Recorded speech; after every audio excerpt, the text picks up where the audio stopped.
Bengals, number 80, Chris Collinsworth. That's right, Charlie. Chris Collinsworth means a lot to that offense for the Cincinnati Bengals. They look for him whenever they can. Anderson likes to go to him, of course. The Steelers know he likes to go to him also. And an interesting footnote, in his career in the National Football League, he's never scored a touchdown against the Pittsburgh Steelers. For the Steelers, number 82, John Stallworth. Means as much to the Steelers as Collinsworth does to the Bengals. They'll be looking for him all day also. A little fade down the sideline. Malone finds him. Touchdown for the Steelers. But he did not have a good year last year. He was injured most of the year. He's back strong this year. He has been strong this year and has been a key factor in most of their games. Speaking of key factors, let's go to the keys to the game. First for Pittsburgh. Well, Pittsburgh has to run the ball. Ever since Malone has been the quarterback, they've been averaging 18 passes a game. Before that, when Woodley was playing, they were averaging 32 passes a game. So it really means that they have to run the ball because Malone is the quarterback. What is the key for Cincinnati? They have to protect Kenny Anderson. They have to protect the quarterback. The last 3 times the Steelers and Bengals have met, the Steelers have knocked out Kenny Anderson. They've got to protect him. And what is your quarterback quote today? Well, Charlie, the Bengals are hot. They've won 2 of their last 3 ball games, but the Steelers have won 3 of their last 4. They're 6-4 and leading the division.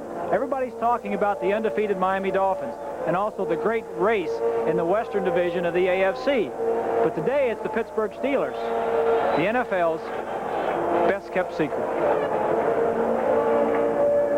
And when you think of keys to the game, running and protecting the quarterback, it all starts with the offensive centers. Dave Remington for the Cincinnati Bengals on the left. He is only in his second year a #1 draft choice. And Mike Webster, 6 times a Pro Bowler for the Pittsburgh Steelers. Kicking off, it will be number 3, Jim Breach, with Rich Ehrenberg, the deep back. And it will roll along the sideline and go out of bounds as Anthony Corley, one of the upbacks, took a look at it, and a flag goes down. We'll bring the ball back. 5-yard penalty, and Jim Breach will be kicking off again. Now, we've talked about the weather. We just really, in reality, touched on the weather.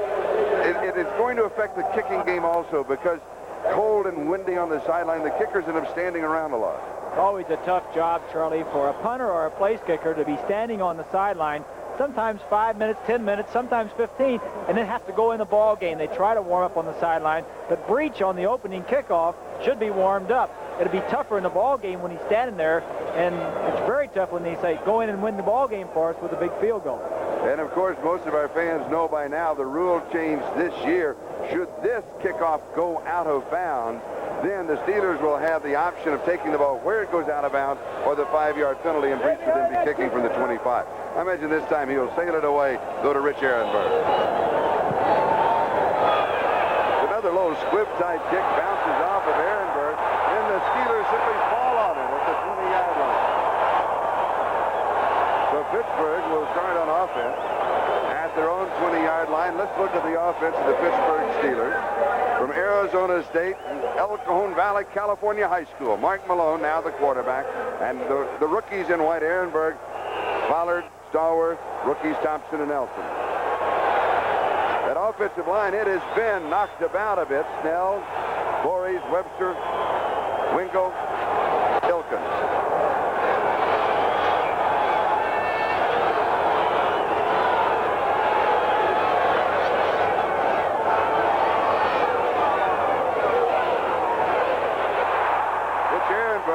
Down at the 21 of the 22-yard line. First sellout of the year for the Cincinnati Bengals, and flags are flying, fists are flying. Here come the Steelers off of the bench.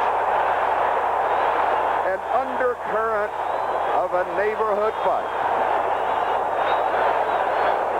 That's what we talked about earlier, Charlie. There's no love lost between these 2 teams. When you play a team twice a year, you get to know them pretty well. Sometimes rivalries from the last game carry over to even the first play. Not only the last game, but the last 3 times that these teams have met. 34 Cincinnati. Now, I disagree with that, and I want to go on record as disagreeing with that, because that means after the whistle you can get away with anything. I think they ought to do what they do in soccer, and that is have the yellow card. You get another one, and you're out of the ball game. You're ejected, because this way doesn't penalize anybody. I say, old chap. You like that? They mark it at 21, so it'll be second down and 9. But we've seen more and more of that this year in the National Football League. Dead ball fouls, just against both sides. Flag is down as Ehrenberg goes spinning to around the 26 to 27-yard line. Jeff Shue makes the tackle, but there was another flag on the play. Number 87 is the rookie from Florida State, Luigi Thompson. Ben Wright, the referee. He's going to have to take control of this ballgame right now. If he doesn't, it'll get completely out of hand. Exactly right, and I think that's what he's doing. He knows the rivalry. He has seen some things early, and he's not going to let it continue. Offense, illegal formation.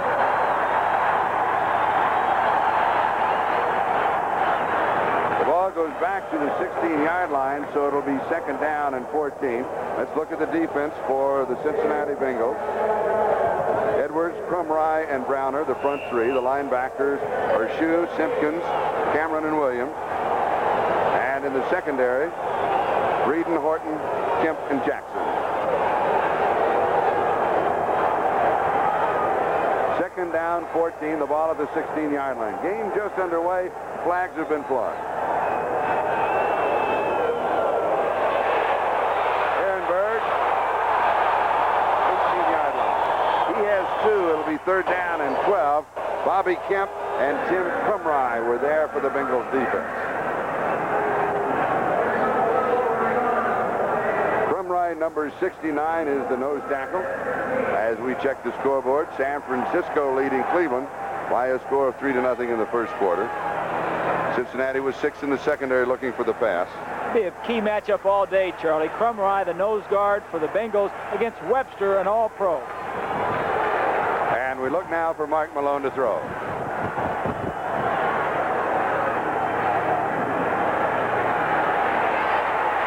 Has a little bit of pressure, and he is on target. Has the first down, the reception right at the 35-yard line. Gain of 17 yards on the play, and it was the man, number 82, John Stallworth. Well, as we said in the opening, as we take a look at the protection, 82 Stallworth is the man Malone wants to go to. Man-to-man coverage in the secondary. Stallworth easily beats 20, Ray Horton. Pittsburgh, their first down of the ballgame.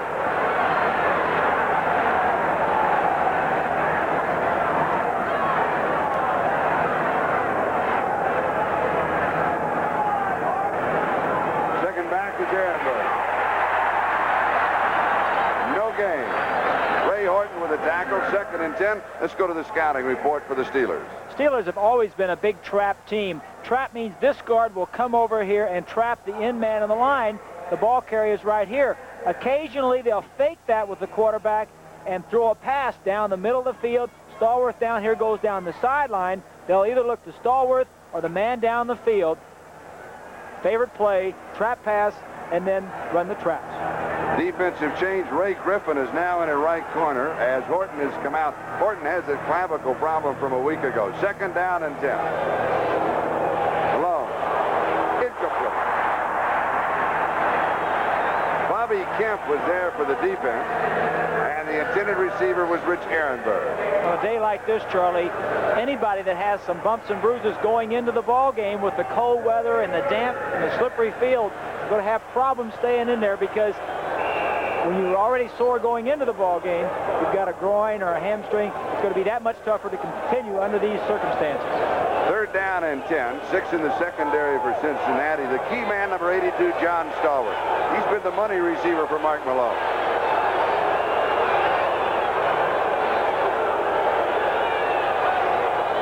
No score. 12-16, time remaining first quarter. Has a lot of time, and then it's stopped. Glenn Collins got the sack.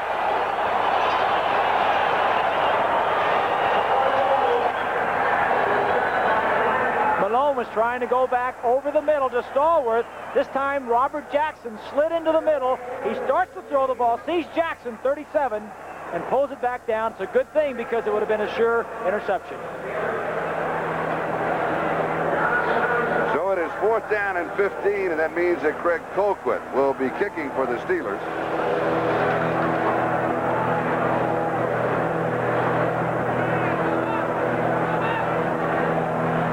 pretty good kick. Taken by Mike Martin. Martin almost pops it. A quick return across the 40 to the 41-yard line. A 44-yard punt and an 11-yard return. We've got a timeout with 11:42 left to go. We're in the first quarter, and we have no score. James Brooks. It'll either be Charles Alexander or Larry Kennebrew. They weren't decided yet at the other running back. Collinsworth, Curtis, Harris, and there's that offensive line. Cincinnati, their first opportunity from their own 41-yard line, and Kennebrew gets the call. Larry Kennebrew, 6'1". He weighs in at 252 pounds. Brian Hinkle makes the tackle. Defensively, Goodman, Dunn, and Keith Gary. Merriweather, Little, Cole, and Hinkle. And in the secondary for the Steelers, Woodruff, Washington, Shell, and Williams. Mark the ball now at the 44-yard line, a gain of 3, so it is 2nd down and 7. Cincinnati's first opportunity on offense. And here's James Brooks, acquired from San Diego in that trade. He goes to the 48-yard line. So he picks up 4. It'll be 3rd down and 3. John Goodman with the tackle. Number 58, Jack Lambert, dislocated big toe on his left foot. It's been bothering him, as you can see, the Pro Bowl selection. He can come in, he can play in passing situations. Here it's 3rd and 3. So it's either run or pass. They're going to throw. Lambert's not in. Defender fell down. And the reception by Collinsworth. Right on the sideline. Donnie Shell is the man who picked him up. Needed 3, and he got 12 yards. Dwayne Woodruff falls down, slips on the wet field, just a little down and out. 3rd and 4 or 5, picks it up. Single coverage on Collinsworth. Maybe one of the few times today. Let's look at that. I'm not sure if he had that in bounds. He got 1 foot down. What about the second one? It's pretty close. So Chris may have gotten away with one there. To mark the ball at the 41-yard line. It is a 1st down. Steeler territory. Kennebrew inside the 40. We'll call it the 39. Gain of 2, 2nd down and 8. Let's go back to that reception by Collinsworth. Of course, you have to have both feet in bounds for this reception. There's one. No. He was on the line. 2nd down and 8.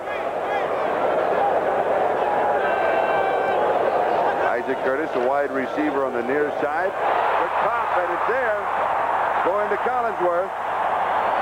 1st down inside the 25. Gain of 16, maybe 17. Sam Washington, ball at the 24-yard line. Little slant by Collinsworth. Quick passing. Good idea by the Bengals. Came out running the football. Little slant. Try to get the Steelers before they get back in their zones. And also, I had the feeling that Anderson stepped away before the offensive line made any move at all. Just a visual reaction. It's a quick 3-step drop. Good mixture for your pass protection. Kennebrew. And he leans to about the 16. Let's go to the scouting report for the Cincinnati Bengals. Collinsworth is right here. One of the things they want to do is get him free. One way is to put him in motion and then send him down the field. Everybody else clears out. Everybody stays away from the middle of the field, giving Collinsworth the option to go inside or to the outside or down the middle. Now that gives him an option, hopes to shake him loose from the defensive coverage that the Steelers will be applying. They spot the ball at the 17-yard line, so it's a gain of 7, 2nd down and 3. The give is to the second back, Drew Brooks. Brooks to the 11-yard line. And he'll pick up the 1st down. Mike Merriweather with the tackle.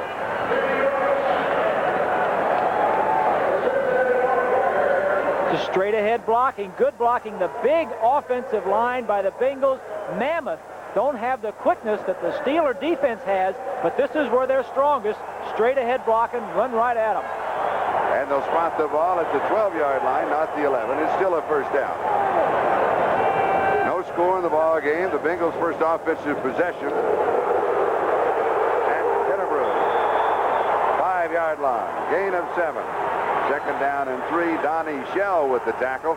So with Cincinnati starting this drive at their own 41-yard line, now at the 5-yard line of the Steelers. Let's step back and look at other scores in the National Football League today. Philadelphia leading Miami. Hello. New Orleans out in front of Atlanta.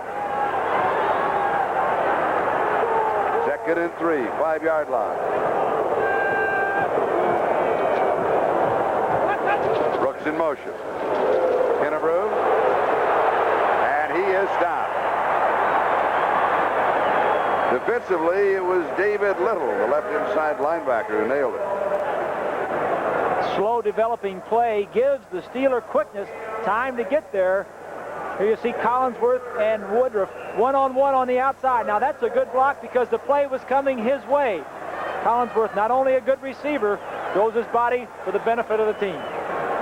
Kennebrew now 19 yards in 5 carries. Collinsworth, 3 times he's been in the Pro Bowl. So he's made it every year. This is his 4th year in the National Football League. Here's the pitch to Brooks. He's in trouble. Is hit, but still rides the tackle of Sam Washington.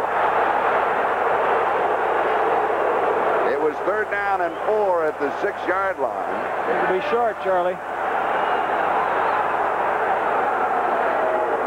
And Jim Breach comes in. He needed 4. He got 3. It's 4th down and 1, and the field goal attempt is there.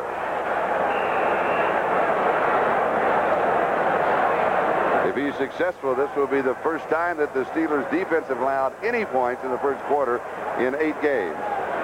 Steve Kreider is the holder out of Lehigh, has his own fan club headed by John Epstein and Universal Studios, one of the few men in the National Football League that has that honor. Here it is.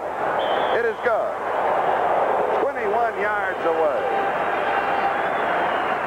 So Jim Breach converts from 21 yards out, and Cincinnati moves on top of the Steelers 3-0. Jones, Bob Greasy. And this series has many great moments. There is just one of them as Breach kicks off. And it is bobbled for the 2nd time by the Steelers on the kickoff. And now on the return, it is Elton Beal to the 30-yard line. A 15-yard return. And the Steelers have the ball with now 6:29 left to go.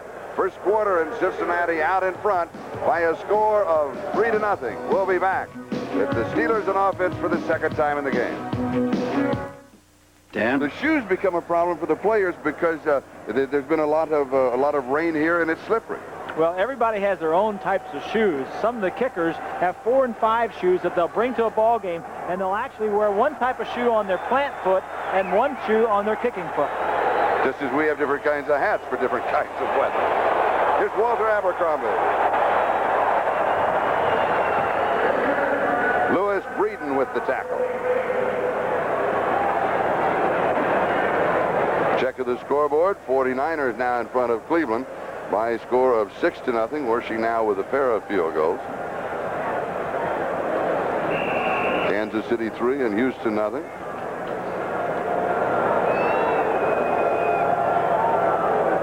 Ball at the 33-yard line. Gain of 3 on the last play, so it is 2nd down and 7. Pittsburgh in their own territory. Mike Malone. Almost intercepted. Lewis Breeden almost picked it off. Ouija Thompson, the intended receiver. Double coverage to the left side on Stallworth. Malone reads it, has one-on-one coverage. You've got to win in this situation. Ouija Thompson has to win. They're going to get a lot of double coverage towards Stallworth. Thompson from Florida State, 6'6", 210 pounds. Big target to throw to. Big target, but not a lot of speed. The man they like to have in there with the speed, Lewis Lips. He'll alternate series with Thompson. 3rd down and 7.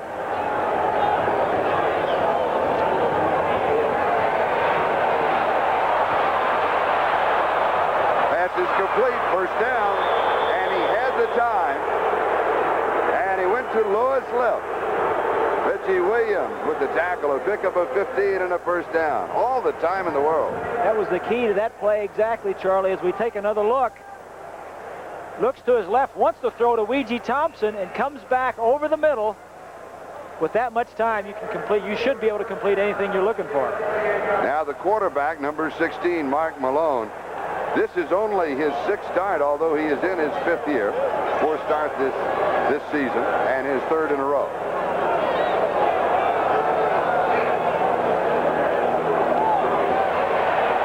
Frank Pollard.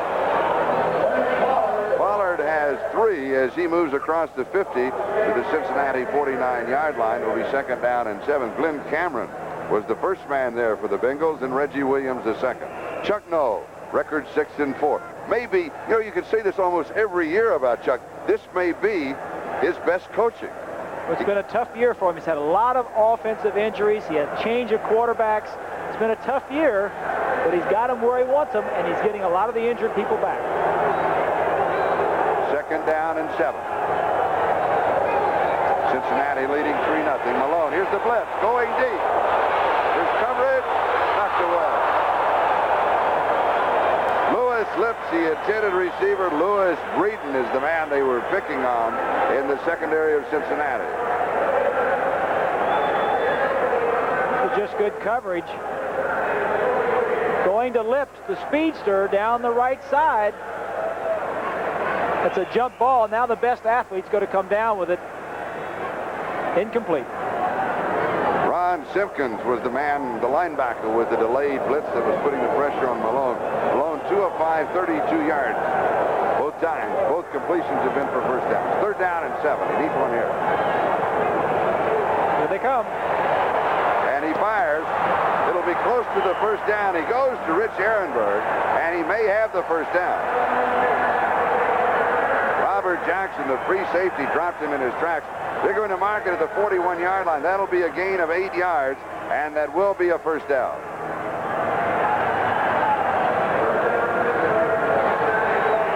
Charlie, both teams know each other so well. As we said earlier, the Steelers know how the Bengals like to play them in certain situations. They're trying to take advantage of it. That time they knew Ehrenberg would have single coverage. They may not have it the next time, though, if they find out they're going to Ehrenberg. Ball at the Cincinnati 41. We're moving on the 4-minute mark, time remaining in the first quarter. Ehrenberg to the 39-yard line. He's got a couple.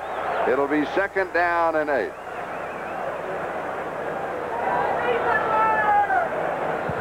It's just a trap play. This guard will come in here. The center will block. This is the trapping guard. He'll pull and come behind the line of scrimmage and trap anybody in that area.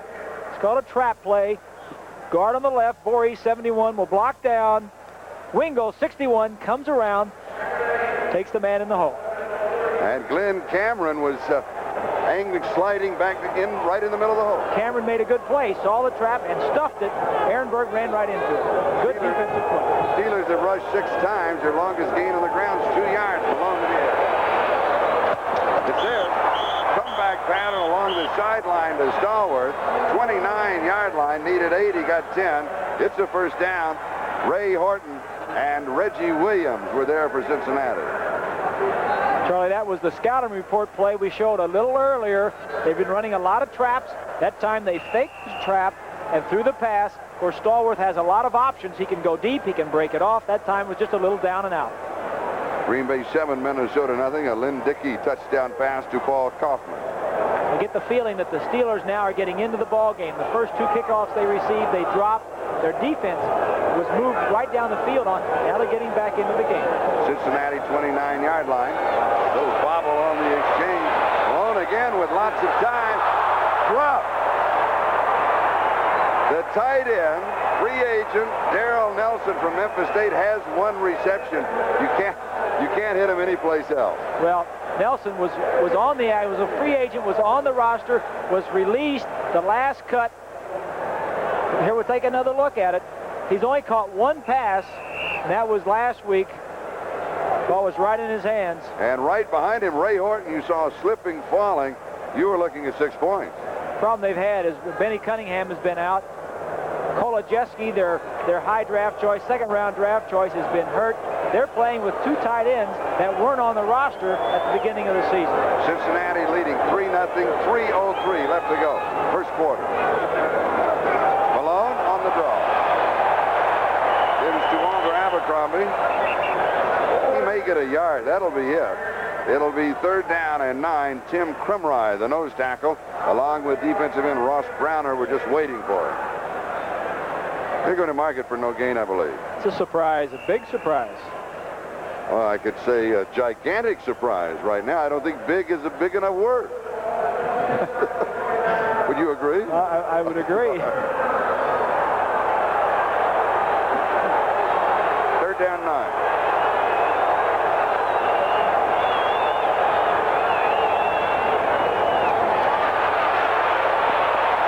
Again, lots of time to throw. It's intercepted.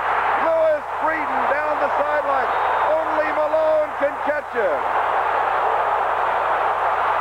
He fumbles it. If it goes through the end zone, it does.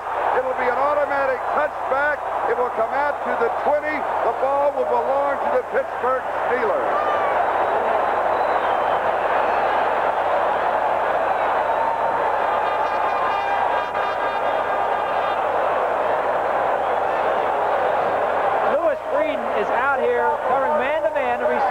Down, will make a move to the outside. Breeden is right there with him, cuts in front of him, goes all the way.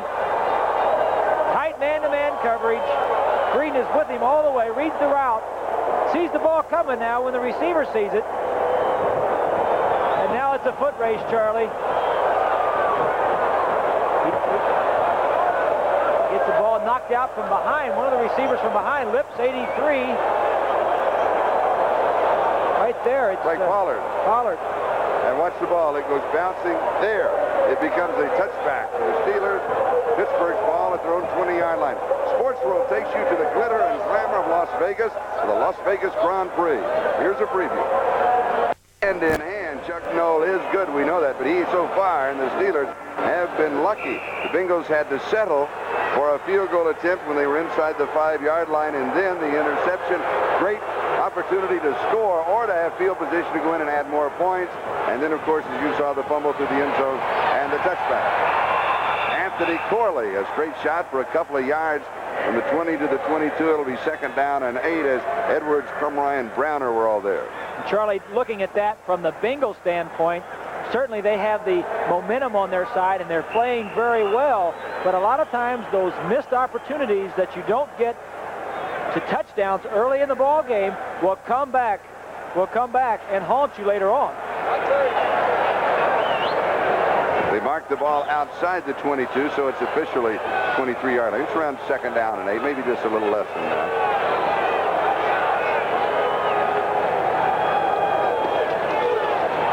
Anthony Corley. And Corley stays on his feet and picks up the 1st down. Ray Horton was there, along with Reggie Williams. Corley's a free agent that actually started the ball game today. He was in there on the first series, but you know, anymore, as much as they substitute back and forth, who starts and who doesn't start doesn't really mean that much because they're all in there in different situations. A gain of 10 by Anthony Corley against Houston, 7 carries and 47 yards rushing. Played his collegiate ball at University of Nevada at Reno. He's been a special teams player until the Houston game, and he looked so good there. We're going to see more of him today. We'll play action fake, and a punt, and then he's hit, and it will be incomplete. Malone went down. It was an incomplete pass. Reggie Williams was there. 79, Ross Browner was there, but it'll be an incomplete pass. Defense for the Bengals is really playing well. 73 is Edwards. 62 Elkin. The linebacker blitzing on the outside. Little cross between them. Edwards comes free on the outside. 57 Reggie Williams, who has been playing havoc with a lot of quarterbacks around the league, got there and knocked the ball loose. You said it was the kind of a day that the defenses would dominate. And that's pretty well been the story thus far. 2nd and 10 after the incomplete pass. Here's Ehrenberg. Slip as he went around the corner. Now the shoes that they're wearing give you pretty good traction. Some of them give you better traction when the artificial surface like we have here is wet, and some of them simply do not. They'll simply slide out from under you. And sometimes too, when the grain of the turf is running one way, you have better traction. we now come to the end of the first quarter. So we had the first one in the book. And we have still, of course, 3 to go. 3 is the magic number for Cincinnati as they lead. They're pretty even time of possession on the Steelers side. I think the big play was a defensive goal line stand by the Steelers and also the fumble after the interception by Breeden. Pittsburgh, 3rd down and 4, the ball on their own 39-yard line.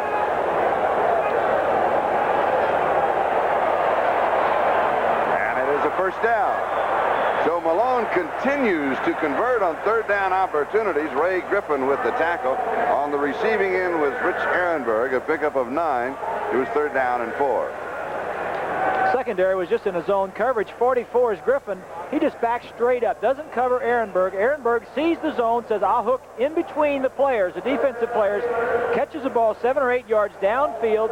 Only needed 3rd and 4. Good play by the Steelers. Ehrenberg, the rookie out of Colgate, was taken in the 9th round of the draft, 2nd on the Steelers in rushing and receiving this year. First down, Pittsburgh.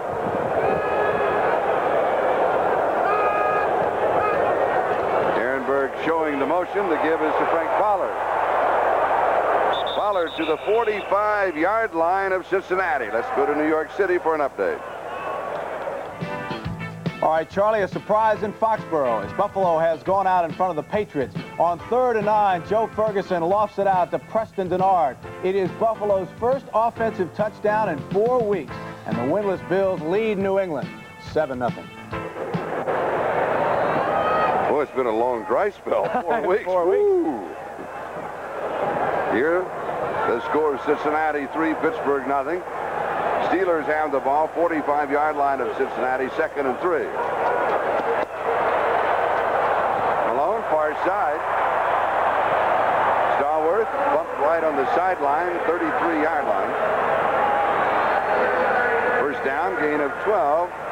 Ray Horton bumped him. Now, Malone seems to be able to just pick the secondary apart. Do you have that feeling? Well, that was a run situation, Charlie. 2nd and 1. The Bengals just set back. They were expecting run. They got a little zone coverage in the secondary, a little down and out, but it was a good throw by Malone. Of course, Stallworth got right where he needed to be. First down, 33-yard line. Steelers trailing 3-0. 13:28 time remaining in the second quarter. Here's Pollard. He is stacked up right at the line of scrimmage. Reggie Williams was the first man to greet him, along with Ross Brown. Reggie Williams, number 57, has 7 sacks and 2 interceptions coming into this ball game. Really a devastating linebacker. Nobody blocks you. You ought to be able to make the tackle. Today's telecast presented by authority of the National Football League, intended for the private use of our audience. Any rebroadcast or other use of this telecast without the express written consent of the Cincinnati Bengals and the National Football League is prohibited. 2nd and 10. Cincinnati 33-yard line. Hand off to Ehrenberg to the 29. So he picks up 4 on the play. It'll be 3rd down and 6. Ron Simpkins and Robert Jackson with the tackle. Ehrenberg 6 carries now, 15 yards. And you can look now for Malone to throw for the first down, because he's simply been doing it almost every 3rd down opportunity. I think these are the situations where it's toughest for Mark Malone, where the defense knows he has to throw, and he has to get back there and throw the football. Cincinnati now with 6 in the secondary. 3rd down and 6.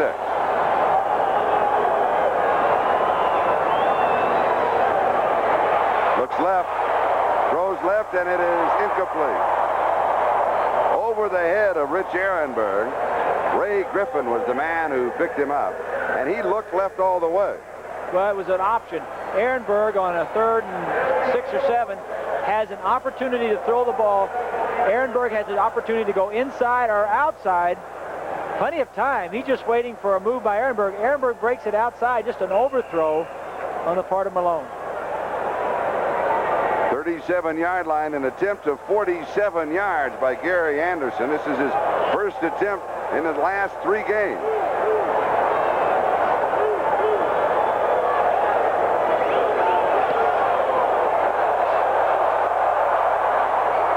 And it barely clears it.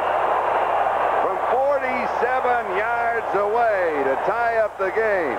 11:56. Time remaining in the first half, and we are tied at 3.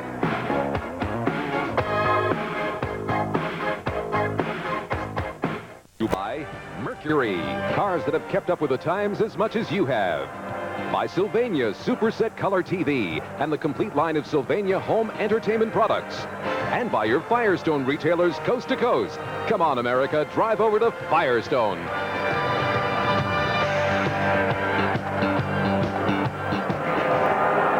We are back as Pittsburgh kicks off to Cincinnati. It is Mike Martin on the return. Stumbles across the 20 to about the 23-yard line, and he has 16 yards on the return.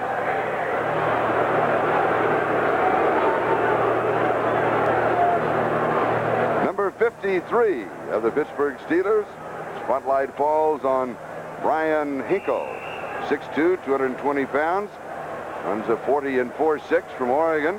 Taken in the 6th round of the draft in 1981. His first season as a starter, and he is the leading tackler for the Steelers. James Brooks. Been a while since Cincinnati has been on offense. Gary Dunn was there for the defense.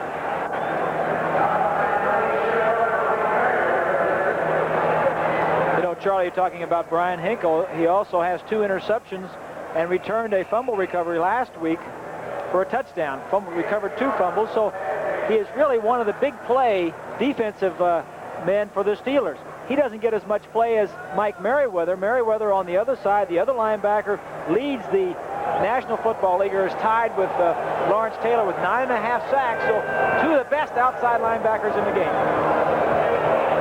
Anderson, a little play action, throws, and it is incomplete. He's going to college with it.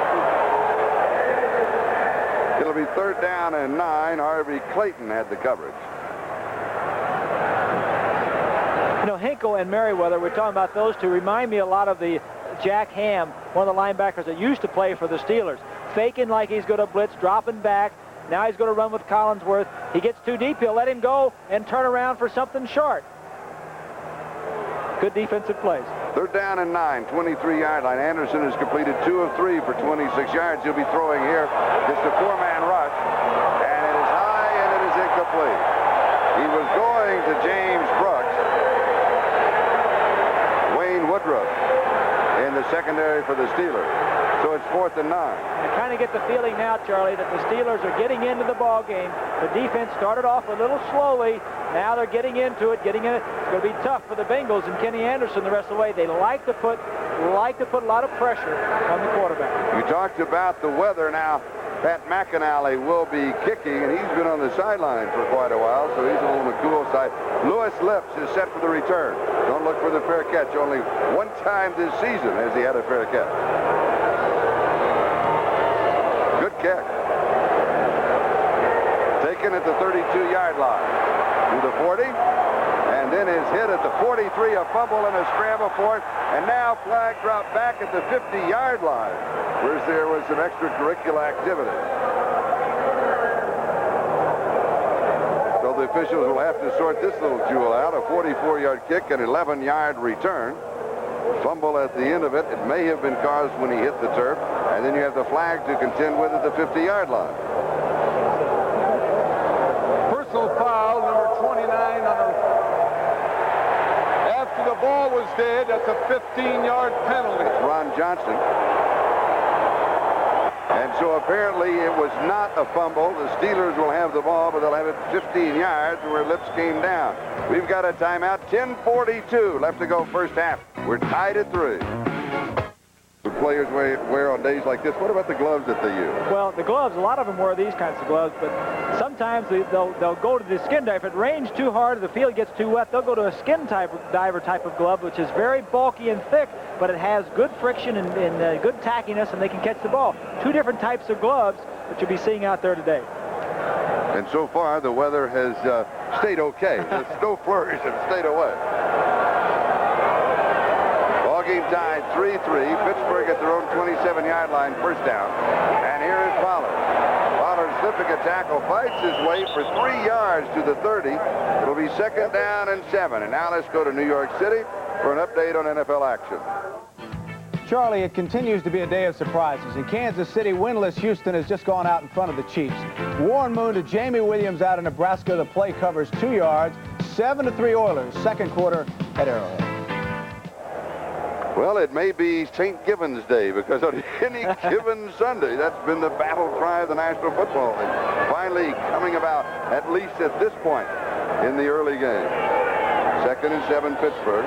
Their own 30-yard line. We're tied at 3-3 here. A report on Sam Washington, the Steelers. Quick pass in the left flat to Rich Ehrenberg, and Ehrenberg pops it for the first down. He goes to the 42-yard line, a gain of 12 yards on the play. Just to backtrack for a moment. Sam Washington, the cornerback of the Steelers, has a leg injury. He's been taken in for an X-ray. Ray Horton made the stop for the Bengals on that last play. Let's go back to the scoreboard. San Francisco. That's not an upset. You can't say that. Although San Francisco having trouble losing to Pittsburgh, that is their only loss, and Cincinnati gave them all they could handle. Buffalo 7-7 New England. The Bills struggling for that first win. Washington out in front of Detroit 14-0. And here it is Pittsburgh 3 and Cincinnati 3. Steelers at their own 42-yard line. Malone throws the quick screen. Lewis left. And he goes out of bounds at the 45-yard line. So he'll get 3. It'll be 2nd down and 7. Jeff Shue was there for the defense. Well, Charlie, Lips missed a few ball games as we look at some scores. The first part of the season before he was injured, he caught 20 passes. The last 5 games, he's only caught 2 passes, so he's really not back in the groove, not back in the offense yet. But he's a man they need on the opposite side of Stallworth, so teams cannot double team Stallworth. 2nd and 7.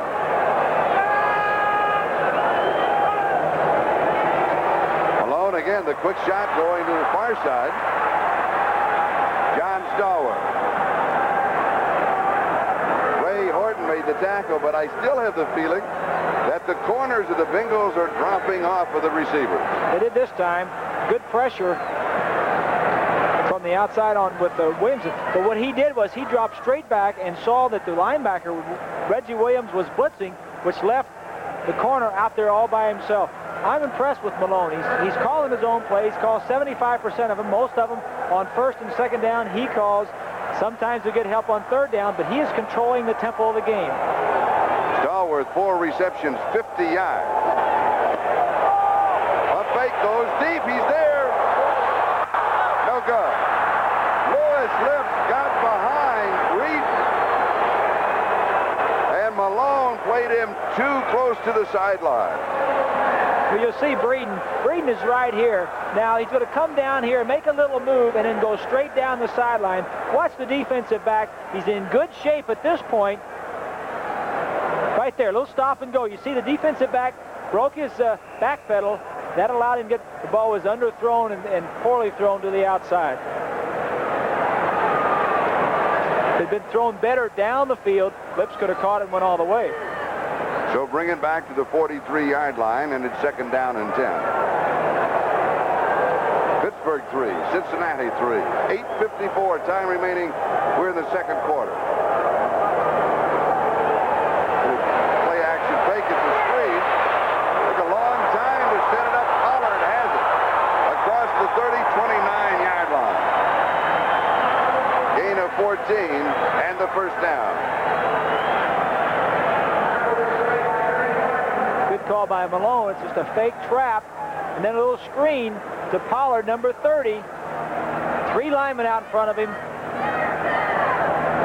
Good call by Malone. Crazy play in the game between the New York Jets and the Colts. The Colts center snapped the ball through the end zone for a safety, and the score there is 3-2. Certainly not the temperature for baseball. And we've got a timeout taken on the field, stopping the clock at the 8:34 mark. Time remaining in the 1st half. We're tied 3-3. We'll be back in just a moment. 3, but you could not tell it by the number of offensive plays thus far in the 1st half. Look at this. Pittsburgh has run 35 offensive plays. Cincinnati only 14. Steelers are really getting into the flow of the ball game. I made a comment earlier. I didn't think they were into it. They certainly have gotten into it now and are really controlling the flow of the game. 29-yard line of Cincinnati, first down. Ehrenberg in motion, and Pollard the ball carrier. Slipping through for 5 to the 24-yard line. It'll be second down and 5. Simpkins with a tackle. Let's go to New York. All right, Charlie, in Foxborough, the Patriots have now evened things up with Buffalo. Tony Eason, 17 yards to Cedric Jones on a timing pattern. Eason's 13th touchdown pass of the year. They are tied at 7 at Sullivan Stadium, second quarter. And while we have the update, an injury here to Emil Boris, he with his greasy pencil, otherwise known as the telestrator, will be joining Dick Enberg and Merlin Olsen for the New England-Dallas game here on NBC. And it feels like Thanksgiving with this cool weather. It sure does. Second and 5, the ball at the 24-yard line. Terry Long, the rookie from East Carolina, has come in replacing Boris as Frank Pollard gets the call. And he picks up 4 to the 20-yard line. So it's third down and 1 as Ron Simpkins makes the tackle. And there's number 74, Terry Long. Missed the last 3 games with a knee injury. He was taken in the 4th round of the draft. And the report is that Boris' right ankle, and it will be x-rayed. Terry Long at 74, who is in the ball game, rookie. You ever seen a poster? He's got a poster out. I think he's the strongest man in college football last year, Charlie. Got a poster that would take up the whole side of your wall. Third down and 1. Pollard trying to dive and then was hit and spun away. He may not have made it. Let's see where they spot the ball. This will be a close one.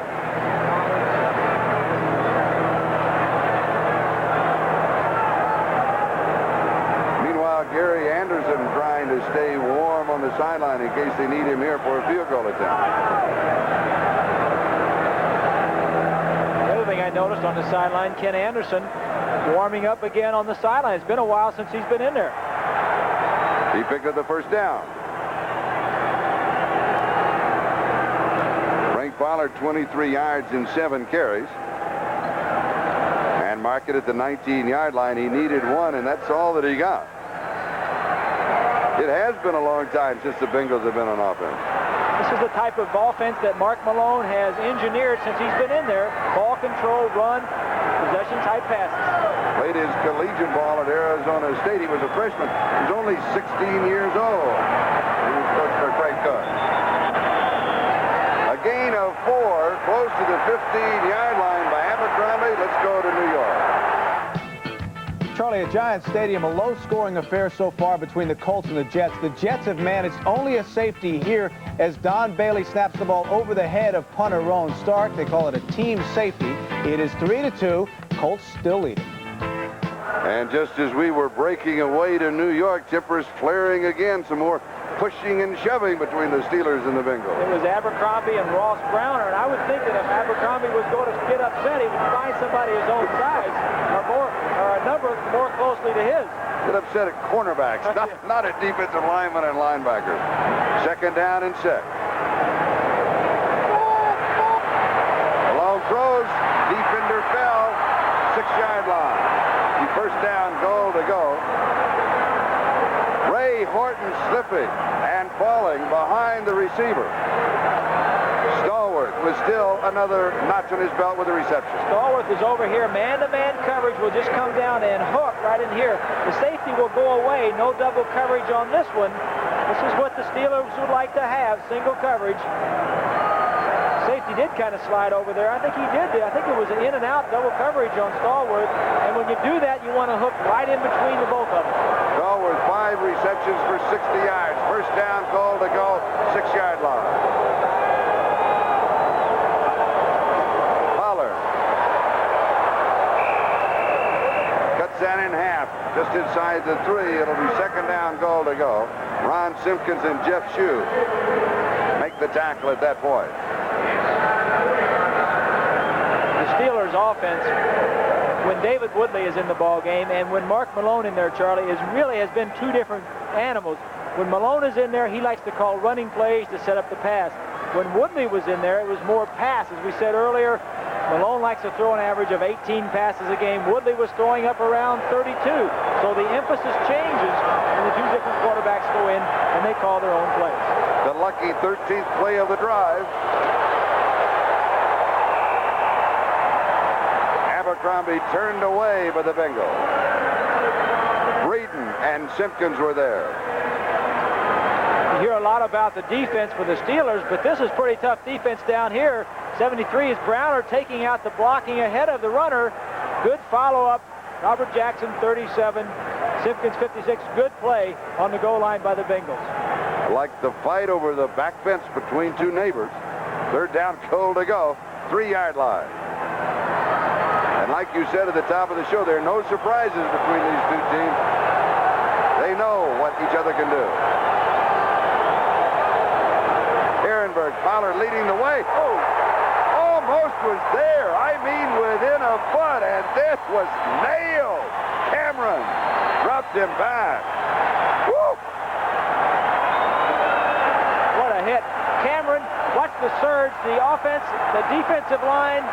Now he gets a little hole here. Ehrenberg gets through the initial wave, and then the linebackers who are responsible for that area, 2 or 3 of them, I think it was. Cameron is the one that we see. Big hit, big stop by the Bengal defense. 18 seconds of the 30-second clock. The Steelers are going for it. Now, Anderson tries to come in from the sideline, way back. 8 seconds of the 30-second clock. I'm surprised they don't take a timeout here. Quarterback dive, it's there.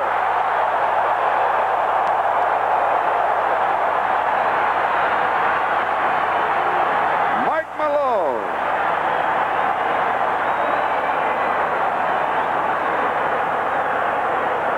Chuck Noll on the sideline has a lot of confidence in Mark Malone and his abilities. Lets him go ahead on 4th down.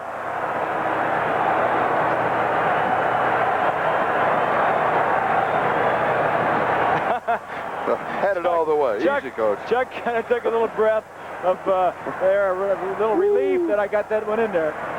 73-yard drive in 15 plays. The extra point is good. And the Steelers move out in front by 7 points. Pittsburgh 10, Cincinnati 3, 2:53 left to go in the second quarter. We'll be back. 4. Main thing, the Steelers are up by 3 in the Central Division. If they win today, they'll be up by 4 with only 5 to play. Anderson kicking off. Mike Martin takes it, steps back into the end zone, so he'll run it out. And he crosses the 25 and dives to about the 30-yard line, maybe the 31. Flag drop back at the 15-yard line. 31 yards on the return. But there was a marker at the 15. Normally this means that you'll split the distance back, and Cincinnati will not benefit by the return by Mike Martin. Illegal block above the waist on a receiving team, number 35. The call on Jimmy Turner on the special team. We'll take a timeout. 2:41 left to go, second quarter. Steelers lead by 7. We'll be back in just a moment. The time of that scoring drive, 7 minutes and 49 seconds. And now, listen to this. Offensive plays thus far in the ball game. The Steelers have run 42 offensive plays. Cincinnati has run 14. This will be their 15th play of the first half, and that last drive for the Steelers was 15 plays. From their 8-yard line, first down.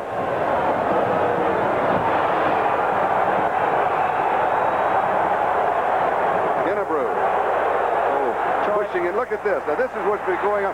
This started on the first play of the game, and it continued. The problem with these two units that are on the field, the Steeler defense and the Bengal offense, is they haven't had enough activity. They've only been out there 14 plays. They've been sitting on the bench for the last 7 minutes and 49 seconds. They need to get out there and get tired a little bit, and they wouldn't have all that energy to fight. That's a good point. You know, we talk about the offense hasn't been on the field. That's right, but the Steeler defense hasn't been there either.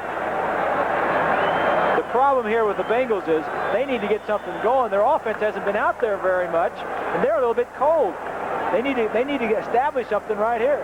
And we have the 2-minute warning in the first half. Steelers 10, Cincinnati 3, and Goff's greatest foursome gathers on Thanksgiving weekend. Where? Right here on NBC. Yesterday, and you know, everybody wants to know if he's down. He's not down. He said the only thing I'm down about is I just almost dropped my chicken. He was barbecued chicken yesterday when I called, and one of his boys came by and grabbed it. But he's been up. He's been through a lot, and he is a stabilizing factor in an offense that needs somebody to be there. Second down and 10, 8-yard line. James Brooks. Just a couple to the 10. Third down and 8. Flag was down. Brian Hinkle with the tackle.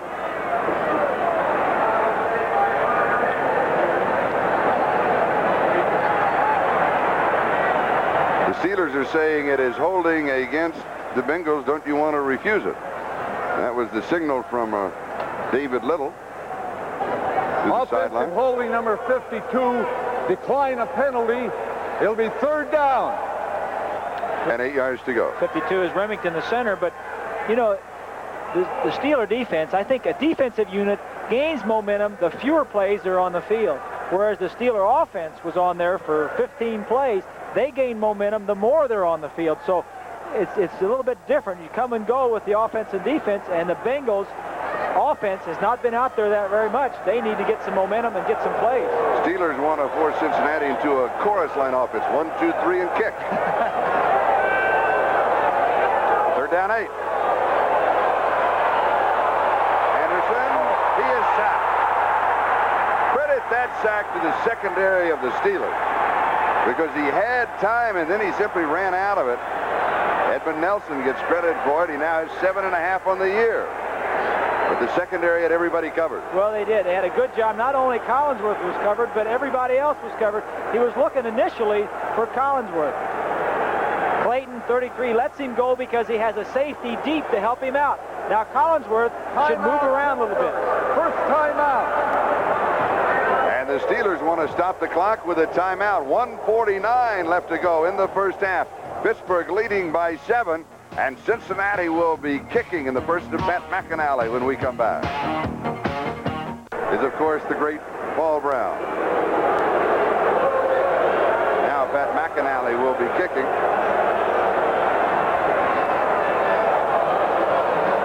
And it is low. He kind of hurries it, but he gets a good hop. Here's Lewis Lips on the return to the 40. Waits. And will be smothered inside the 35-yard line. A 43-yard kick and a 10-yard return. Guy Frazier with the tackle. McAnally was pretty close to this line. You'll see his feet right here. If he steps back at all, he's out of the end zone, and it's a safety. Almost steps out. He plays a little receiver now and then too, so he's got the hands to handle it. 34-yard line of Cincinnati. First down for the Steelers. An opportunity here in the last minute and a half of the first half as Frank Pollard gets the call. Hurry up offense for Pittsburgh. Don't forget halftime NFL 84. Bob Ahmad, Bill, and Axe will be there.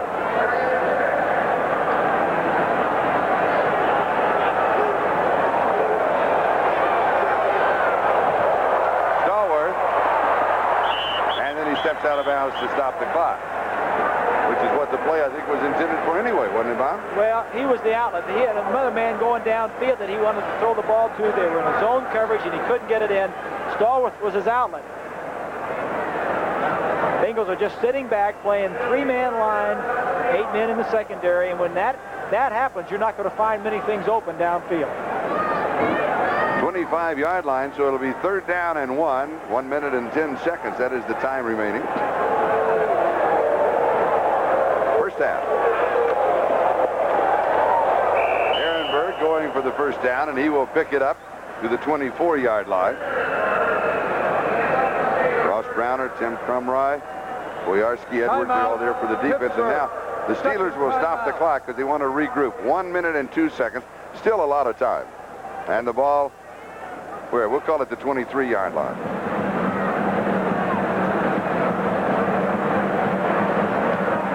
We mentioned to stay with us at halftime because of NFL 84. Also, we have another one of our segments of the AFL Remembered to go along with the scores and the highlights. This being, of course, the silver anniversary of the American Football League. Who narrated those, Charlie? I did. They were a lot of fun because I may be the only one that remembers them because I was there. You were there for all of them. Oh, yeah. Oh, yeah. You did a great job. It's fun to look back because a lot of things you forget about. I was part of that. I played some of the old AFL days. That's right. You did, but you are not old enough. I mean, when we go back, You know, telling me 60, I'm not in any of your highlights, huh? No, we didn't get to the greasy years. We'll do that next year. Yeah. Next year. Timeouts. Steelers have 1 remaining, and Cincinnati having 3 timeouts left here in the first half.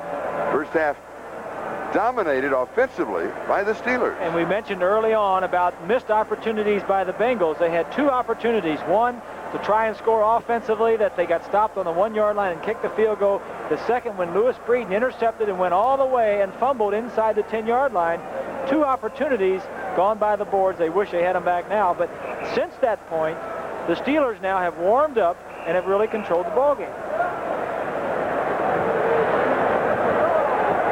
Pittsburgh first down at the Cincinnati 23-yard line.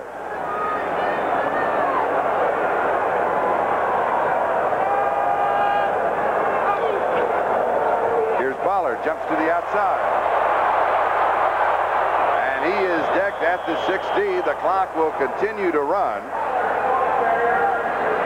A gain of 7. It'll be 2nd down and 3. James Griffin is the man who hit him. Again, the 2-minute offense, so the hurry-up offense.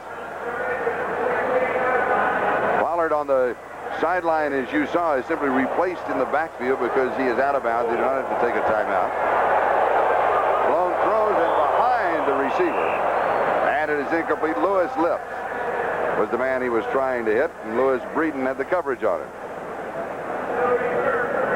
Meanwhile, Frank Pollard on the far side is up and he's moving around, so he's okay. And we have 31 seconds left to go here in the first half. Plenty of time to get a score here. It'd be a big score for Pittsburgh to go in 17-3. Of course, on the other side of the line of scrimmage, the Bengals need to stop them if they're going to stay in this ball game. They need to control the momentum of the game. It's already gone over to the Steelers, but they need to stop them here. 3rd down and 3, 16-yard line. 31 seconds left to go, first half. Far side pass is complete, out of bounds. It will be a first down. Rich Ehrenberg is the man who caught it, and he was pushed across the sidelines by Ray Horton. 25 seconds left. You know, the offense is just kind of nibbling away. It's a little run here, even with the 2-minute offense. It's a little trap here, a little short pass here. Malone is not greedy. He's not going downfield. He just wants to work it down. He's got plenty of time to get in the end zone. Gain of 4 to the 12-yard line, first down. Malone has completed 13 of 22 for 131 yards passing thus far in the first half. First down, Steelers. Here's Pollard back in the ballgame. And he goes to the 4, maybe the 3-yard line. Clock moving. 9 seconds. He'll throw this away just to stop the clock. Incomplete. I'm surprised. Ehrenberg had a chance to catch it. If he would have caught it, then the first half would have come to a close. Well, I thought it was a good call because he was running away from the linebackers. The outside receiver was slanting in, and if he would have caught it, he would have had a good chance to score. Also, my records indicate the Steelers had a timeout remaining. I'm surprised that they didn't take it right after that last play. I am too. Nevertheless, an attempt of 21 yards by Gary Anderson. Goldquist to hole. Anderson is hit from 47 yards away, and he's got this one. So Anderson is 2 for 2 as the first half comes to a close.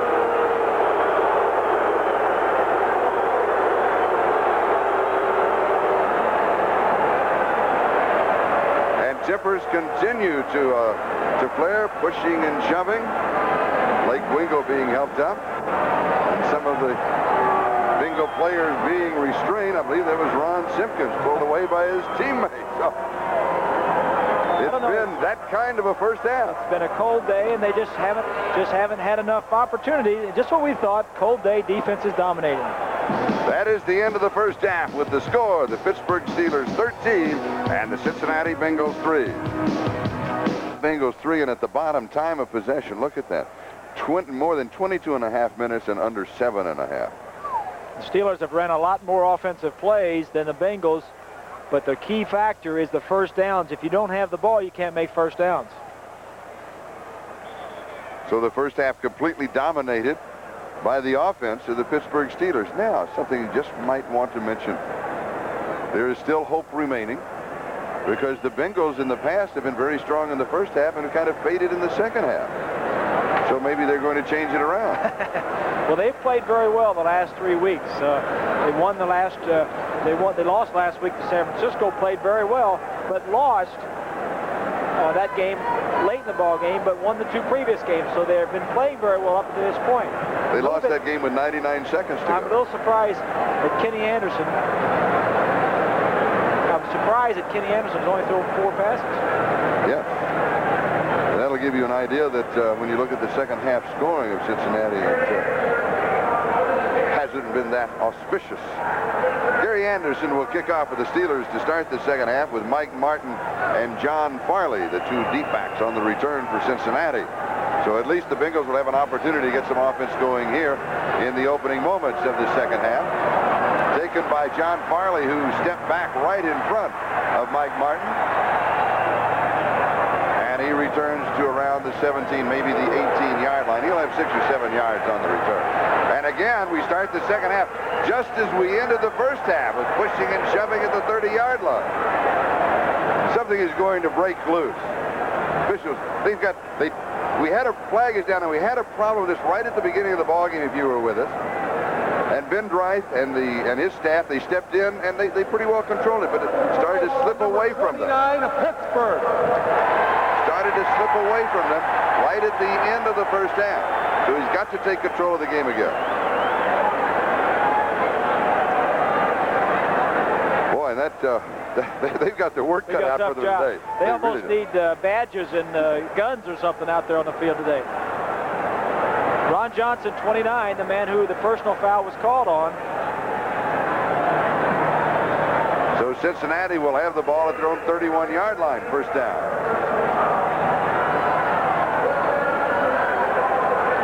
Anderson needs to capitalize immediately. He needs to get some offense going. He needs to control the ball a little bit. Kennebrew. Maybe a yard, and that's just about it. Maybe 2. Let's see what they'll spot it. Dunn and Goodman with the tackle. Remington, 52, blocking on Dunn, 67. Dunn avoids the block, gets out, at least strings it out where somebody can help make the tackle. They'll mark it at the 34-yard line, so it'll be second down and 8, the officials say.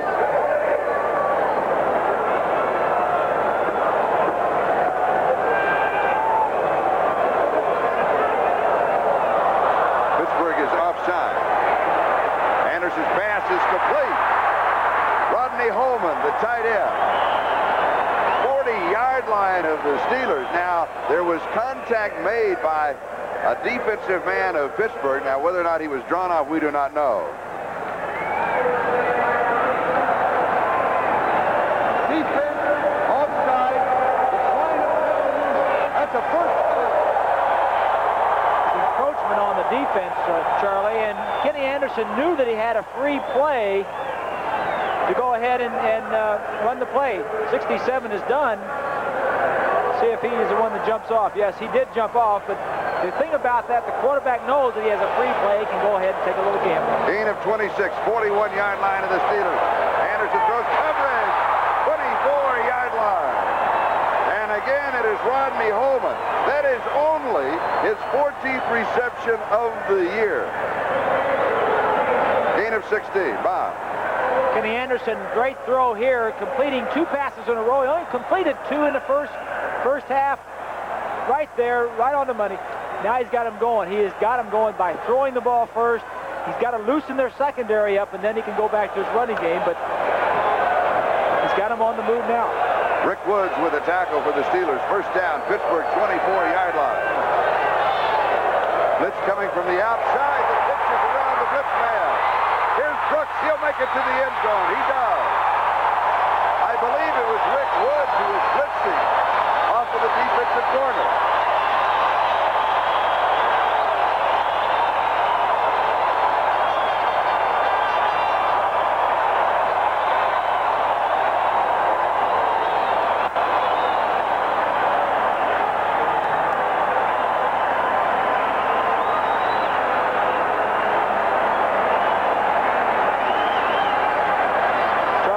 The Steelers had a couple of first downs made against them. They come with an all-out blitz from the corner, as you pointed out.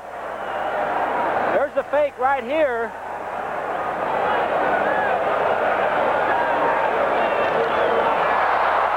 A fumble on the snap, and so Steve Kreider couldn't pull it in for Jim Breach. Let's go back to the play.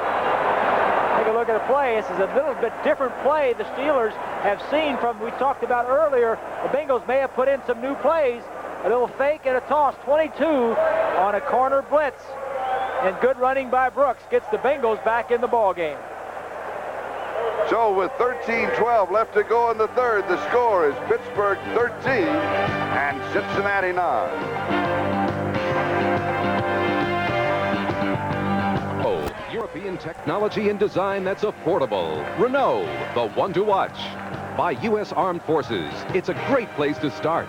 And by Team Xerox, the right products and right people all working together. We're back as Jim Breach kicks off. Rich Ehrenberg to the 15. Hit at the 21, comes down at the 24-yard line. And again, we have the pushing and shoving that seems to follow almost every play. A 23-yard kickoff return by Ehrenberg. Guy Frazier makes the tackle. And Pittsburgh will have their first opportunity on offense in the second half.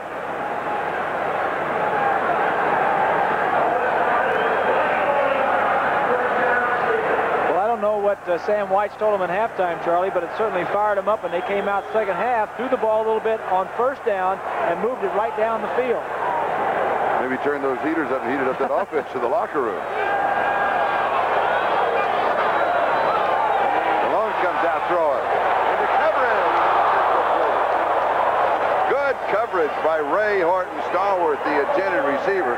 Horton played him perfectly against the sideline. That was the scouting report play. I think the Steelers have run that play 4 times now already, Charlie. The problem there was Malone throws the ball before he even looks to see if he's open. He faked the trap and then threw it without looking. Good coverage by Horton. Report on the Steelers. Amo Boyes has a sprained knee. He will not return. And Sam Washington has a sprained ankle. He'll not return. There's the last 4 possessions of the Steelers. Second down and 10 from their own 24-yard line. Here's Pollard. Tentative, and he'll lose a couple of yards to the 22.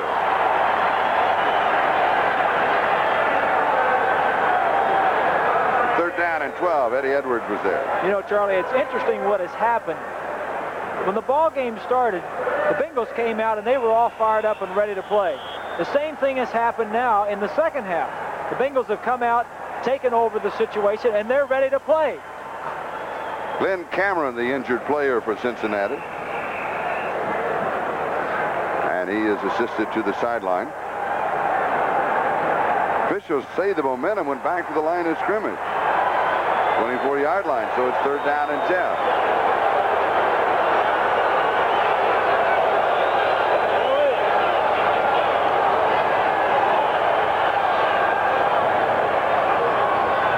Coming for Cincinnati. Malone has pressure, steps away, and he scrambles to the 20-yard line after being back around the 18, so he'll end up losing 4, and Reggie Williams will receive credit for a sack on the play.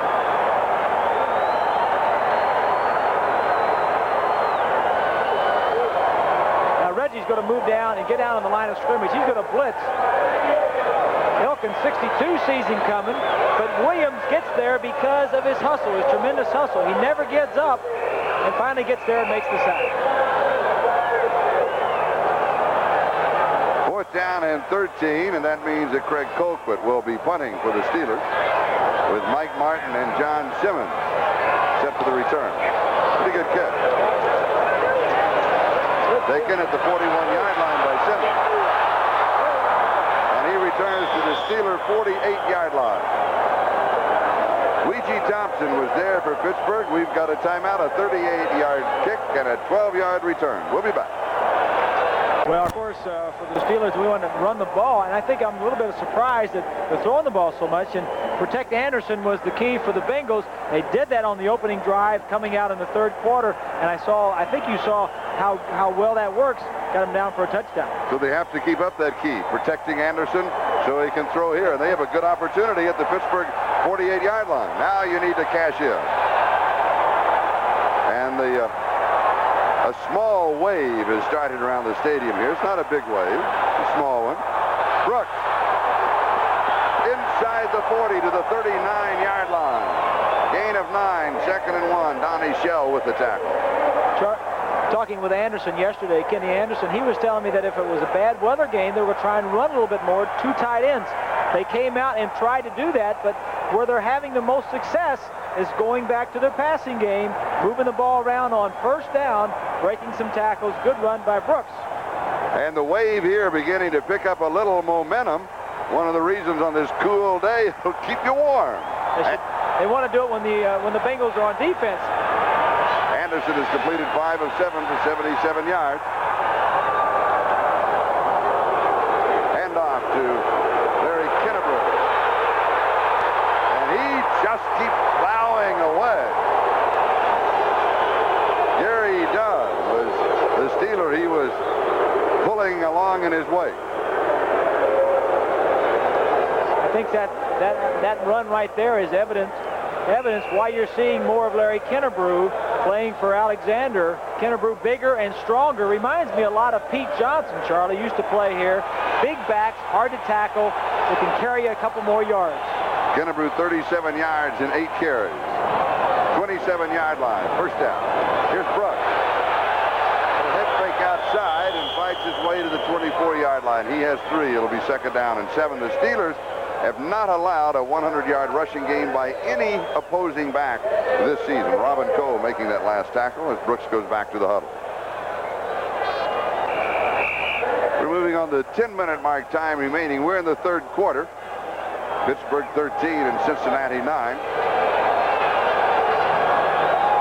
2nd down and 7.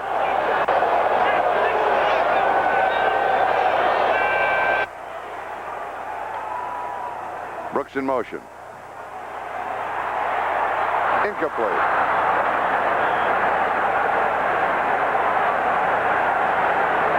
Collinsworth and Harris were both in the area. Wayne Woodruff was also in the area for the Steelers. 3rd down and 7. Mike Merriweather got in there and hit Anderson, and just as he was letting the ball go, Kenny's complaining a little bit. I think he's also hurting from the right side of your screen.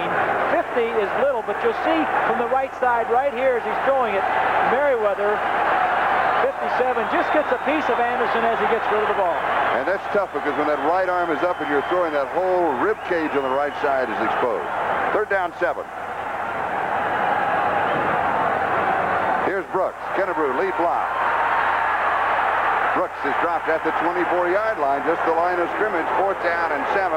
Rick Woods made the tackle. I'm surprised with that call. I thought they'd come out throwing. Well, as we said before, these two teams play each other so much. It shows you the respect that the Bengals have for the Steelers. They know it's tough to throw short yardage, 3rd and 7, 3rd and 8 against the Steelers. They thought they could get them blitzing inside and toss it, get around the end. That time didn't work.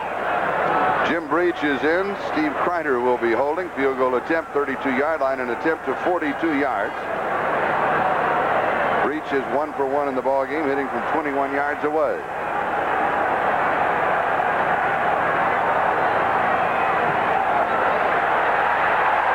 He's got it. And Cincinnati pulls within 1 of Pittsburgh. 8 minutes, 55 seconds. That is the time remaining. We are the third quarter. The hold by Steve Kreider. The snap by Dave Remington, and the kick by Jim Breach. Thanksgiving weekend, the Skins game, Goff's greatest foursome, Necklace Palmer, Watson, and Player, all on NBC. Jim Breach kicking off. Ehrenberg is the deep back. And he'll watch it go through the end zone, and the Steelers will bring the ball out to the 20-yard line. And again, there's pushing and shoving at the 20-yard line.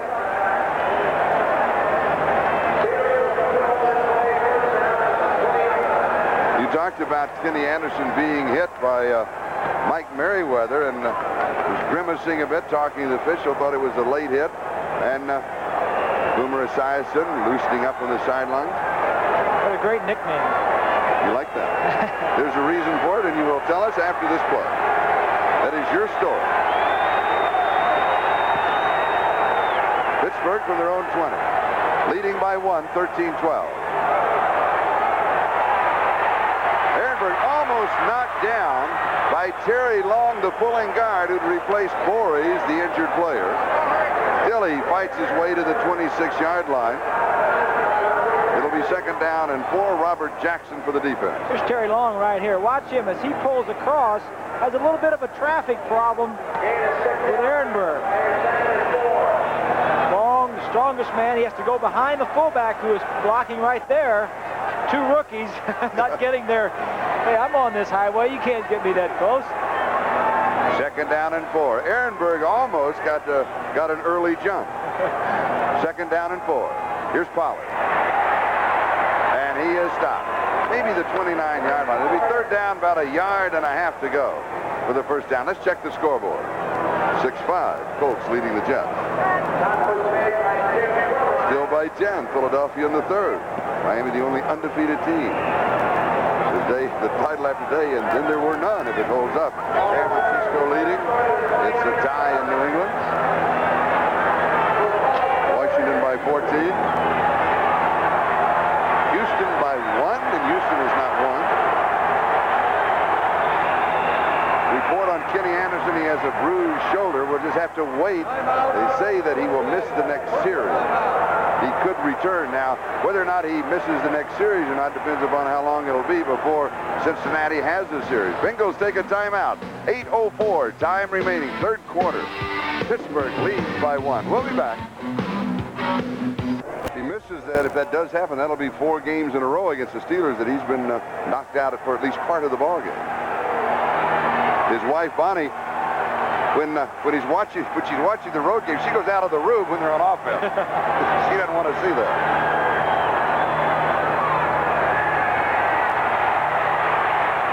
Little timing pattern is incomplete to John Rodgers, who was all alone.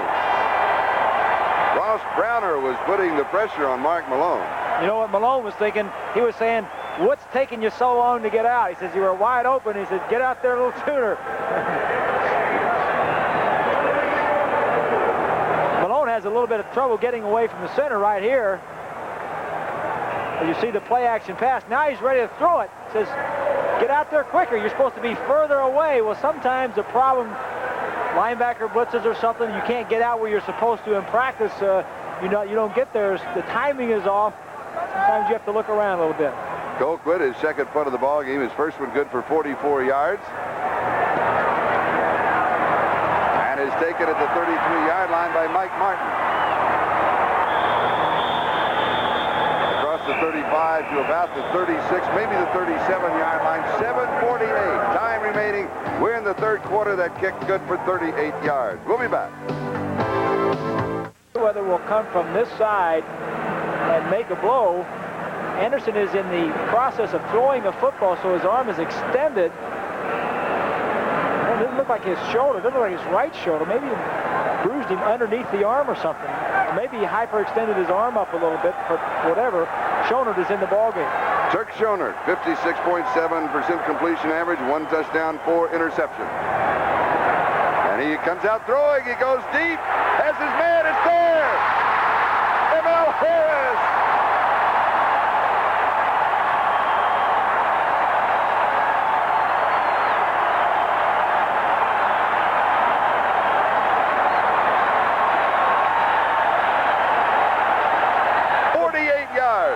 series for both teams.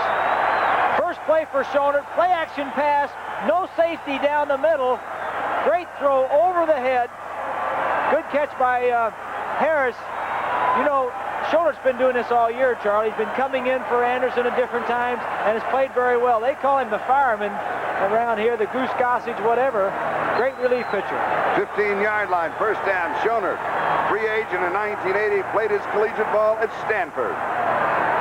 Line of the great quarterbacks that have come out of Stanford. From the 5, here's Charles Alexander. 11-yard line, gain of 4. It'll be second down and 6 as we pause briefly for station identification. This is the NBC television network.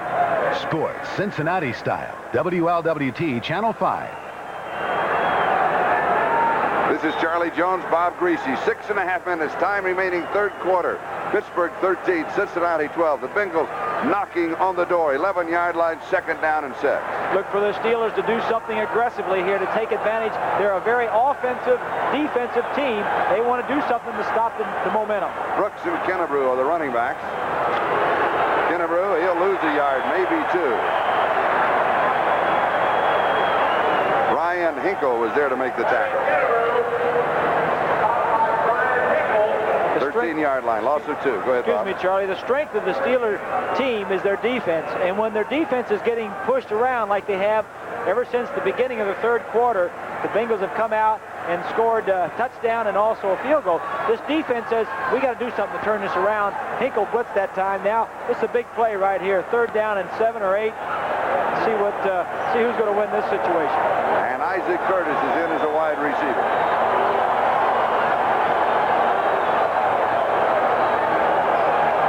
Play action, pressure over the middle. Flag will go down. Pass interference is going to be called on Dwayne Woodruff, courtesy intended receiver. That'll be an automatic first down. First down goal to go at about the 6-yard line. And Woodruff got there before the ball. Defense, pass interference, number 49. That's a first down.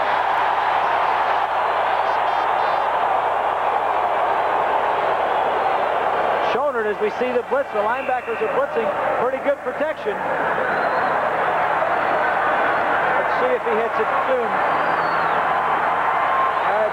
Hard to say from that angle, but the ball was right where it needed to be to get a call. And you could just see the body of Isaac Curtis moving a little in the air right before the ball got there. Pressure from the backside by Dwayne Woodruff. 3 tight ends. Alexander. And the defense is there. He'll lose a yard. I'm not sure you can run against the Steelers today. They're very tough. Number 4 defense in the entire National Football League. 6th against the run, 8th against the pass. So they're a very tough defense. Miami is closing. Now trailing by 3. And here, the Bengals closing. They trail by 1, 13-12. 4:50, time remaining, third quarter. 7-yard line. Second down, goal to go.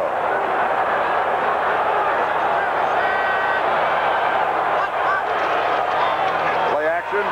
Pressure. Schoenert's in trouble. They drop him back at the 19-yard line. They'll mark it at the 17. 16 or 17, loss of about 10. Third down, goal to go. John Goodman got it. Just what we were alluding to a little earlier. The Steelers' pride in their defense wanted to make something happen. Goodman, 95, and Cole, 56, are right there. It was a play-action pass. And when you have a play-action pass, sometimes when the quarterback turns his back, then you don't know where the pressure's coming from. Sack for the Steelers. Third down, goal to go. A moment ago, it was first down, goal to go at the 6. Third down, goal to go at the 17. On a cool day, Jim Breach staying loose. He is 2 for 2 from 21 and 42 yards away. On the draw, Kennebrew, 10-yard line. I believe they decided they were going for the field goal on third down. And he was just going to see as close as you could get. He wasn't trying to score. Brian Hinkle with the tackle. Well, they wanted to make sure they didn't get a turnover. Watch 21, the Black Brooks, come in and throw a block right there at the very end on Williams. You like to see your backs blocking for each other. 18-yard line, an attempt of 28 yards.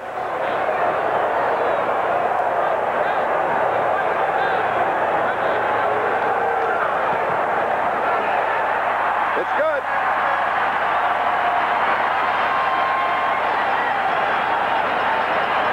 That wasn't the easiest of areas to kick that ball from because it was on right around third base on the baseball configuration, and he had to step over the edge of the replacement carpet. So Jim Breach is now 3 of 3, and Cincinnati is out in front by 2, 15-13 with 3:18. That is the time remaining here in the third quarter, and Cincinnati leading in the ball game. Don't forget to join us next week for an NFL doubleheader on NBC Sports. Our featured games include the Seattle Seahawks against Cincinnati, and the second half of the doubleheader, the NFL's top-ranked quarterback Dan Marino and the Dolphins. They've got their hands full today with the Eagles. They take on Air Coryell, the San Diego Chargers. NFL 84 starts it all off at 12:30 Eastern Time. So check your local listings for the games in your area next Sunday on NBC Sports.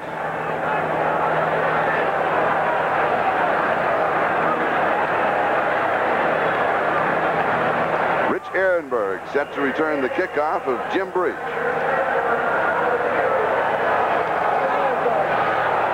Short.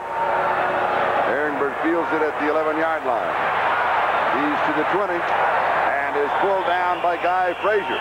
That's the third or fourth time that Guy Frazier has made a tackle on the special teams. 12-yard return by Ehrenberg. There's Sam Weich.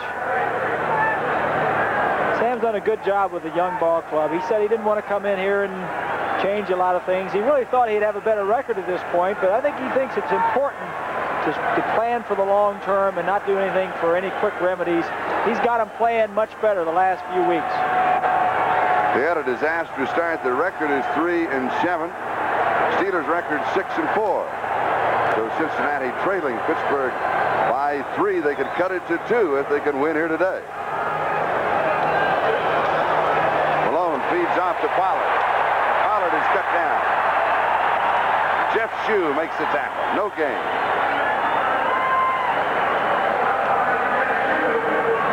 And if you were with us at the end of the first half, the crowd was turning on the Bengals, and now they've turned the other way. The last 3 possessions before the half, Charlie, the Steelers they scored on all 3 of them. They had 2 field goals and a touchdown. Since the second half has started, the Steelers have punted twice, and the Bengals have scored on all 3 possessions. Second down and 10.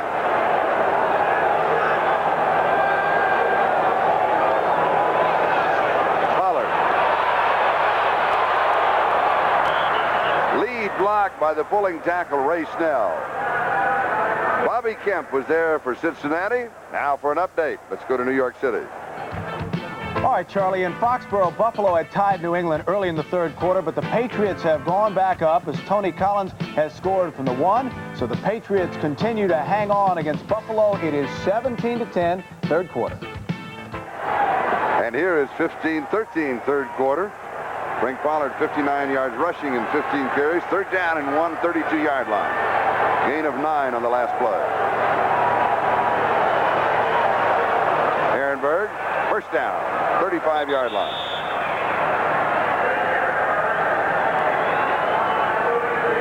Ron Simpkins with the tackle along with Robert Jackson. Now from the Steelers' standpoint, they need to take offensive control of the game like they had in the first half. They need another drive like they had in the first half. The 7.5-minute drive in the second quarter, Charlie. But really what they need to do is just establish some momentum, get going, maybe get out and try a field goal. Malone's trying to do it the way he does it best. That is run first and then mix the play action, conservative short passes. First and 10. Ehrenberg in motion. Malone throws the screen. Ehrenberg, the blocker, out in front of the screen. The pass to Lewis Lips. A flag is down on the play. Bobby Kemp makes the tackle.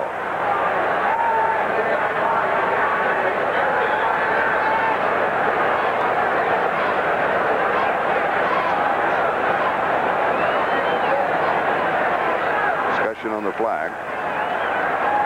Offense, pass interference number 24. That's on the man in motion, Rich Ehrenberg.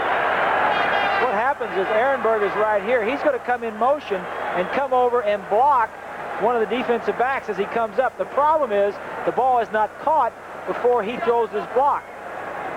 Comes in motion. Now he will go across the line of scrimmage and make his block right there before the ball is caught. And that is, they say in the official parlance of the National Football League officials book, a no-no.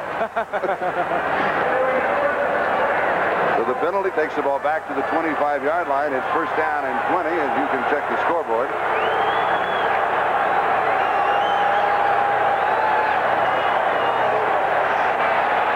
Malone drops this out there and doing a little delay screen on the right side. He's got 5 yards to the 30-yard line. Steve Maidlow, who's replaced Glenn Cameron, who was shaken up, makes the tackle. It will be second down 15. They call this a little option screen. And you say that because the quarterback has the option to throw the ball downfield to the split receiver if he's open, or dump it off to the wide receiver, to the halfback, who just goes out in a screen position. That time he elected to dump it off, has 2 blockers in front of him, pick up some yardage. And for Mark Malone, that is his first completion in the second half, and it comes with 1 minute and 29 seconds remaining in the third quarter. Second and 15, Cincinnati was 6 in the secondary.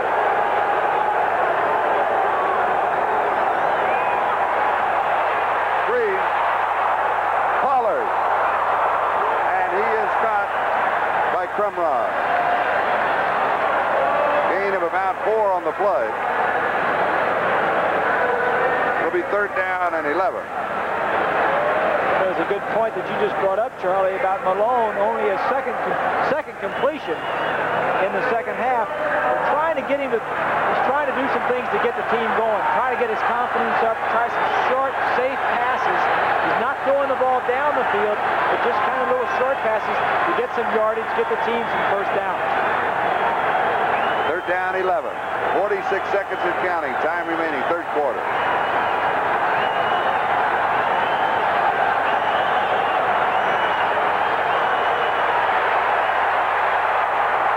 It's there, right on the first down marker. They're going to mark it at the 45-yard line, and it's just about what he needed. John Stallworth. Tackle Ray Horton, Robert Jackson. Horton misses the jam. He'll out. Personal foul, number 76 of the defense, a hand right in the face. Roughing the quarterback on 76 Collins. 3 defensive players hit Malone as soon as he threw the football. It was a good throw by Malone. And the penalty will take the ball to the 39-yard line of Cincinnati. Now, Charlie, that's a big play.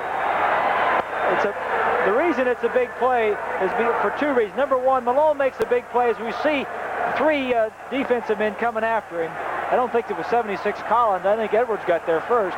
But aside from the big play on the Steeler part and Malone and Stallworth, the personal foul on part of the Bengals really gives some momentum now to the Steelers. It gets them down on their own 40-yard line going in.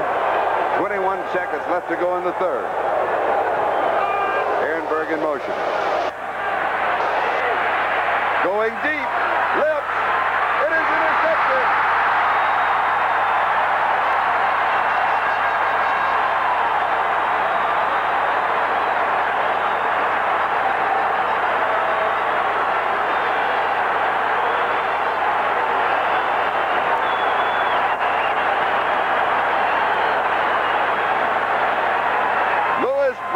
Second interception of the game.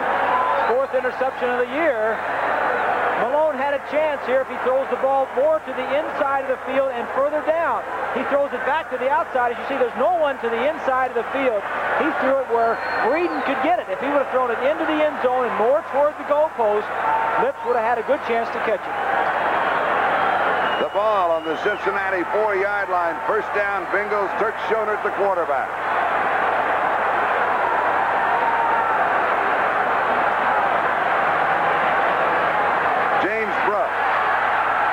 To the set. He picks up a couple. It will be second down and 8. As we come to the end of the third quarter with the score, Cincinnati 15, Pittsburgh 13, and And that means that we'll be right back to see what happens after these messages from your local station. Today's game is brought to you by Chrysler Plymouth, who invites you to discover the new technology of driving at your Chrysler Plymouth dealer. By Stroh's and Stroh Light, fire brewed for smoother taste. And by Nikon, we take the world's greatest pictures.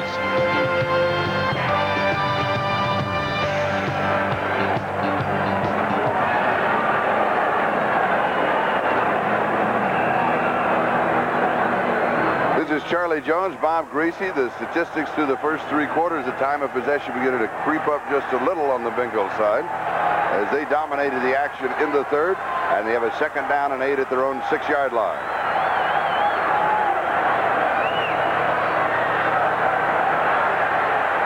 Joner's pass is complete. Coming out of the backfield is Larry Kennebrew from the 6 to the 11-yard line, so he picks up 5. It'll be 3rd down and 3. Dwayne Woodruff makes the tackle. I'm impressed with Schoner, Charlie. He's come in a difficult situation. The first play he was in, he threw a pass for a completion, and he's done a good job. He's been around for a while, but he's completing over 57% of his passes, and he's a good man to have around. They have another one on this team, Boomer Esiason, and we told you about him. Got his nickname because before he was born, I guess he did a lot of kicking, and his mother nicknamed him Boomer. That wraps up that story, as they say.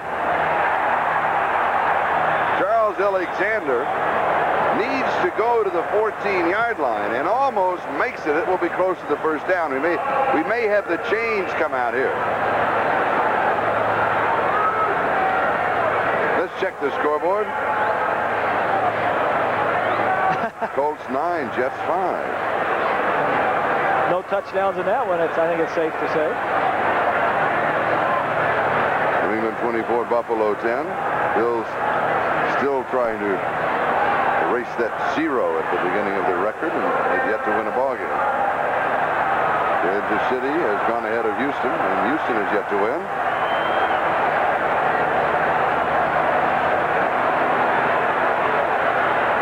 Now the change will come out. Steelers thought that they had held, and their special teams had started on the field, and then they request to see the distance. The chain's a little garbled there, so no, let's pull it back. Straighten the chain out. No, okay. Needs 6-7 inches. So you're going to kick in this situation. That means that the ball on the shoulders of Pat McAnally.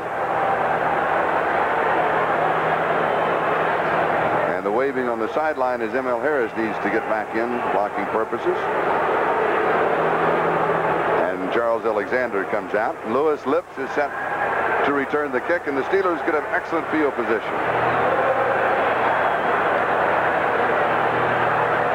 Will they go for the block? They have pressure up front. No, they're dropping off with the return. Good kick. Maybe too good, Charlie. Overkicks the coverage by about 15 yards. And Lips returns to the 47-yard line of Cincinnati, a 46-yard kick, but a 13-yard return. Pittsburgh has field position, but Cincinnati has the lead, 15-13. We'll be back in just a moment. And because of injuries, and also they made some defensive changes. Also, they made a change at quarterback. David Woodley started the season and was going very well, and when all those injuries hit the offensive line, Chuck Knowles said, without Woodley, we'd be nowhere. And then Woodley got a couple of injuries. He had a concussion. Now he's had a bruised shin leg for a long time. And Malone has come in and done a great job, and he's done it a different way. So I think it remains to be seen if Malone can pull him out here today. Here's Abercrombie. And it'll be no gain. So mark it for 2nd down and 10. The ball at the Cincinnati 47-yard line.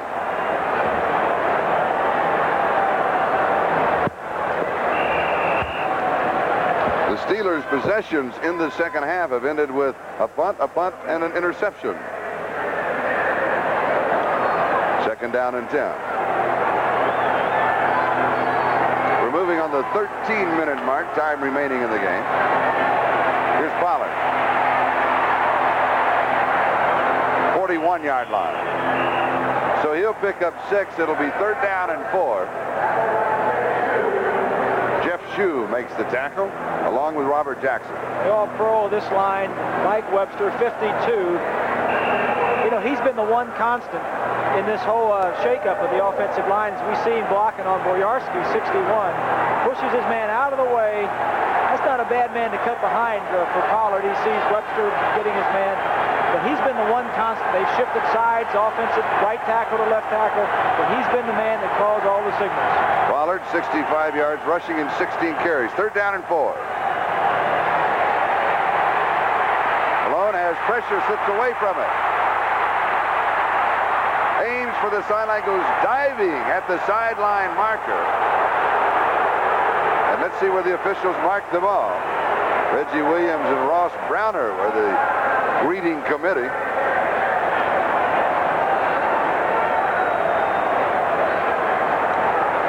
Now the marker on the other side is just a spot to aim at because the change on the near side, but his aim was good. He's got the 1st down.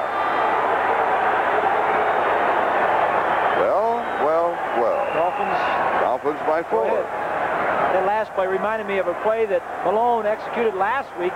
He threw 3 touchdown passes and scored one with a play similar to that where he got near the goal line and just dove into the end zone. He's been hot the last couple of weeks. He had 3 touchdown passes the last 2 ball games. Reverse. Here it is. The lead blockers the quarterback Malone. Lewis. He'll score.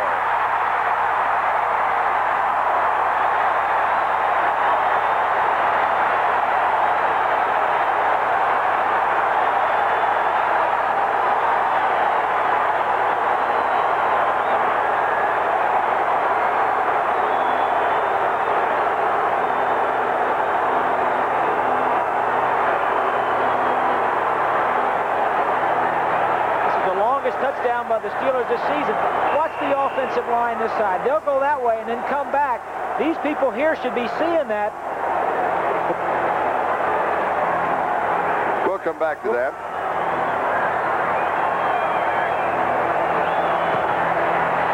Extra point is good. That makes it 20-15. Let's go back to the telestrator.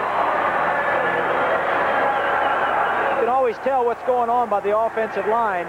You see the offensive line now. They're going to come back out here.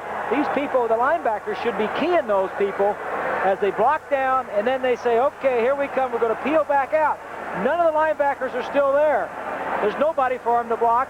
Malone gets passed by Lips. Lips says, I need to move a little faster than that, Mark. Thank you. Into the end zone. 12 minutes exactly left to go in the game. It is Pittsburgh 20 and Cincinnati 50.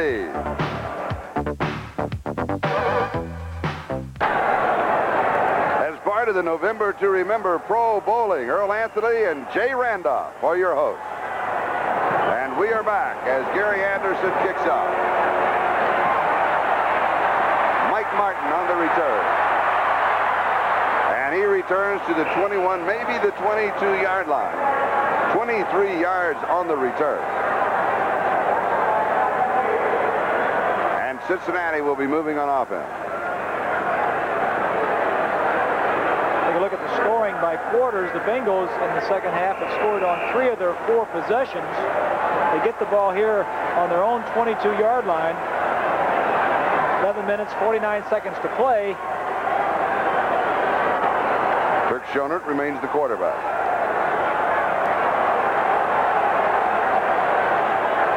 Collinsworth and Curtis are the wide receivers. Emil Harris the tight end. Here's Brooks.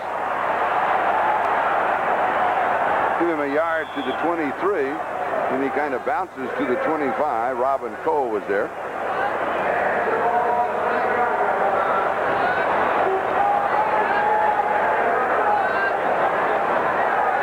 Spot the ball at the 25-yard line, so it goes for a gain of 3, 2nd down and 7.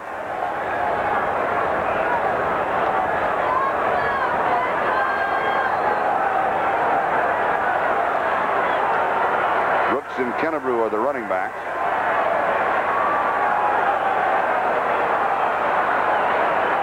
Schoner's pass to Brooks out of the backfield, picks up the 1st down. He goes to the 35-yard line.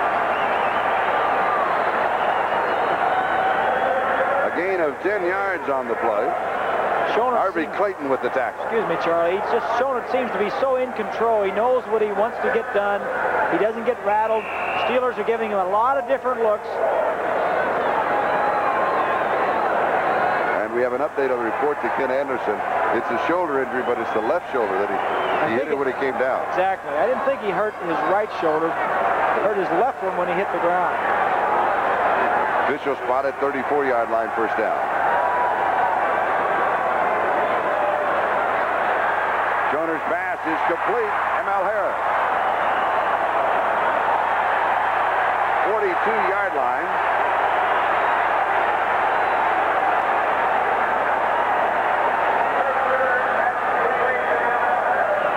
Side of your screen, Kennebrew 28 is picking up Hinkle, the linebacker. This is one of the things the Bengals have not done very well the last few weeks, is their backs picking up the outside linebackers. Today they've done a pretty good job of keeping Merriweather and Hinkle off the quarterback. Second down, 2, 42-yard line. James Brooks, first down. 7 yards to the 49-yard line. Edmund Nelson with the tackle for the Steelers. Now let's check the scoreboard. Indianapolis continuing to lead the New York Jets 9-5. Miami 21, Philadelphia 17. Pete Johnson scoring the touchdown. That put the Dolphins out in front. San Francisco shutting out Cleveland. Here Pittsburgh leads by 5 as Brooks picks up a couple of yards to the Pittsburgh 49-yard line. It'll be second down and 8. Gary Dunn and Edmund Nelson with the tackle. Let's go back to the scoreboard. New England out in front of Buffalo by 14. Washington 28. Detroit has put some points on the board, 28-14. Detroit has never beaten Washington in Washington. And they may not do it this time either. Kansas City by 2 over Houston. Green Bay out in front of Minnesota, 31-17. New Orleans 17, Atlanta 13. And our score is Pittsburgh 20 and Cincinnati 15 with 8 minutes, 26 seconds time remaining in the game. Pass is incomplete. It was dropped. Collinsworth came down on his knees, tried to hold on to it, and just bounced off the turf and came back up.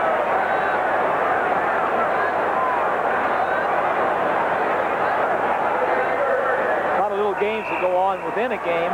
One of them is linebackers trying to cover backs as they come out in the pattern. Here Brooks 21 comes out. Hinkle says, "You get too close to me, I'm going to pop you one." And you get that one chuck within 5 yards.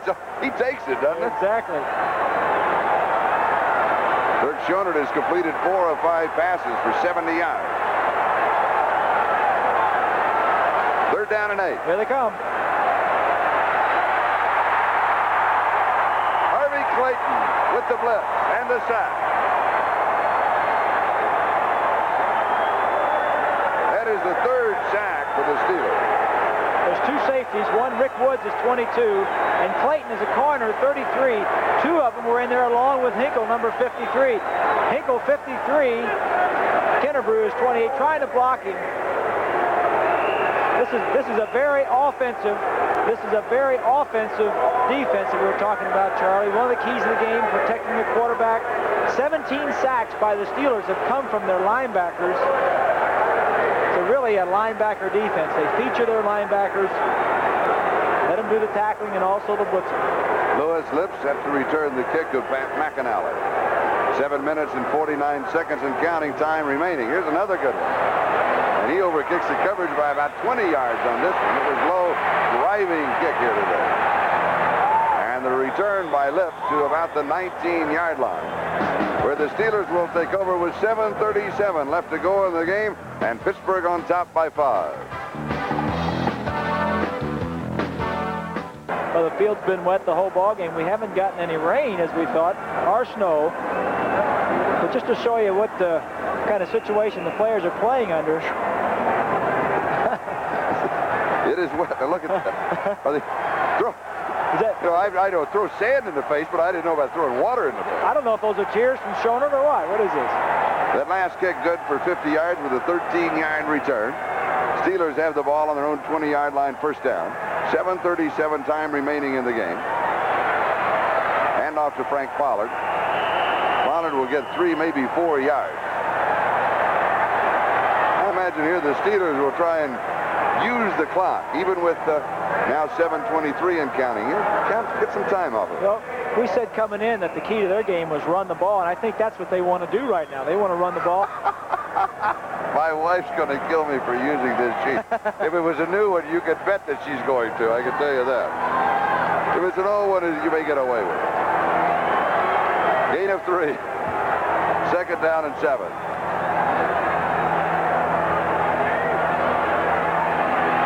Ehrenberg. A couple to the 25. Made low with the tackle. Third down 5. Well, once the Dolphins get rolling, they just continue to roll. Uwe von Schamann, 28-yard field goal. 24-17, but margin is 7. Margin is 7, and that could lead to overtime. 6 in the secondary for Cincinnati.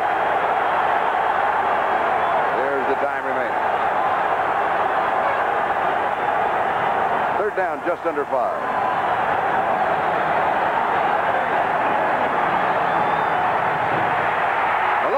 Pressure, and he's sacked.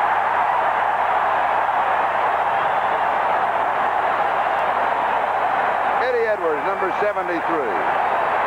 Third sack for the Bengals. So we saw a little early the Steelers blitzing to stop the drive. Now you get the Bengals blitzing. Here you'll see it right here. These men in here will blitz the passer.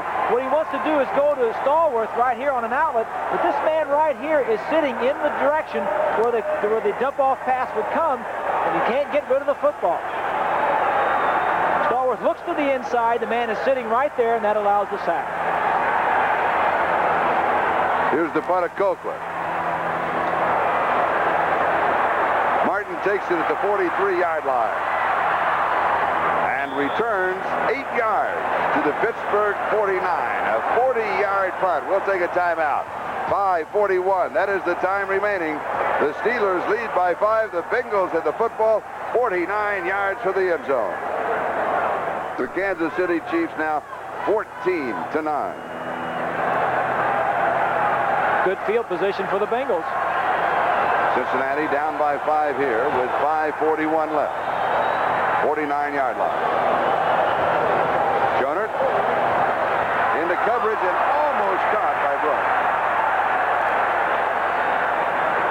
Mike Merriweather was there, but boy, he's throwing into coverage. It's a dangerous pass. First down pass, a good time to throw against the Steelers. I think you can be sure that on the next couple of downs, Number 78. holding on 78, Munoz. But I think this may change the situation a little bit. What I was going to say, Charlie, is look to see if the Steelers don't come after him again on second or third down.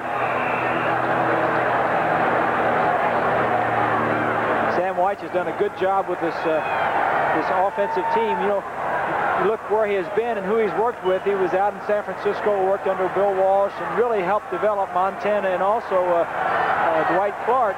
He looks to do the same thing here with this young team. First down and 20 following the penalty. He's open. It's Collinsworth. And another flag dropped back at the 36-yard line. It will go against Cincinnati. Holding.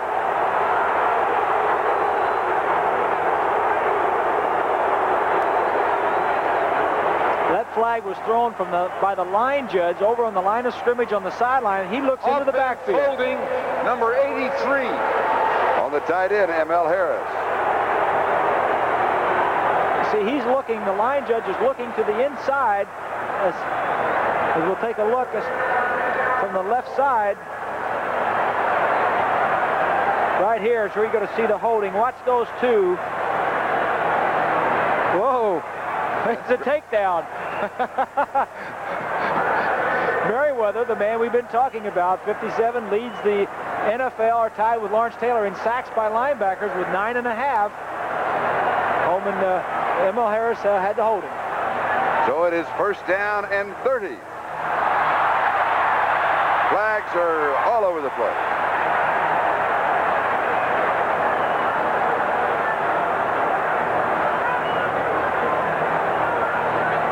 There was a rule that put in a couple of years ago, Charlie, about the head bob. Now, let's get the call here. Defense made contact. That's a 5-yard penalty. Now, the head bob rule on the quarterback is put in because of you. Not me. There's the quarterback's head. Let's see if he moves his head at all. Just a little. Now, I always told the referee when he came up that you can't call those signals loud enough for everybody to hear without moving your head a little bit. Always played by the rules. But right against the ragged edge of the rule. First down, 25.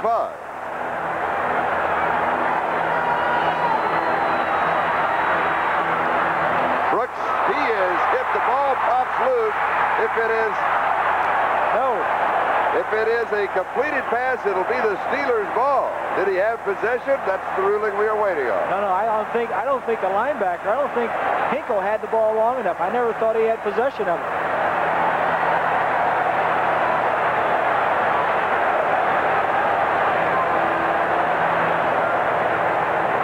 I think it was a completion, Charlie, but I don't think the linebacker ever had control of it before it went out of bounds. So the last possession would be the completed Incomplete pass. Incomplete pass. Oh, that's the easy way out.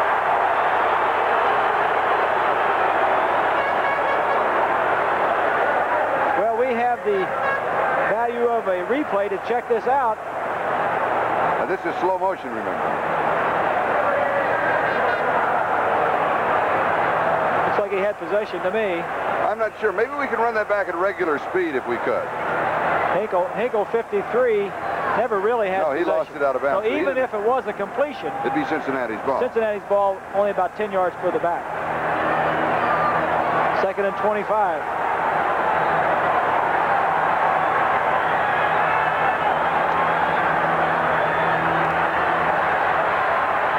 Lots of time. Pass is complete near the 40-yard line, which is close to the first down marker. Chris Collinsworth. Bert Schonert is hot. I'm impressed with Schonert. If you take a look at Collinsworth, he gets by the first man. Now he has help deep. You see Shell. Now Shell has slipped down right there. Collinsworth keeps his feet. He must have the right shoes on. Big completion for the Bengals after being pushed way back after Schonert had completed them. Two holding penalties in a row. Gain of 24 is third down and 1. 4:32 and counting. Time remaining.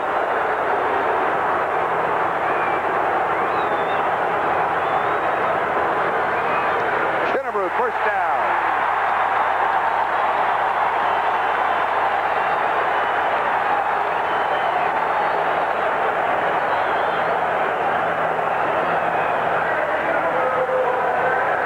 Pittsburgh leading by 5. The Bengals on the move. Remember a moment ago, it was first down and 30.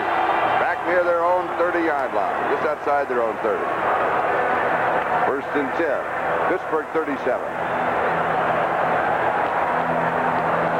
Be interesting to see what the Steeler defense does. You have an offense on the field, the Cincinnati offense. Pretty soon, the Steeler defense is going to turn offensive. 37-yard line. First down. They're up there threatening blitz. You see Schonert looking around.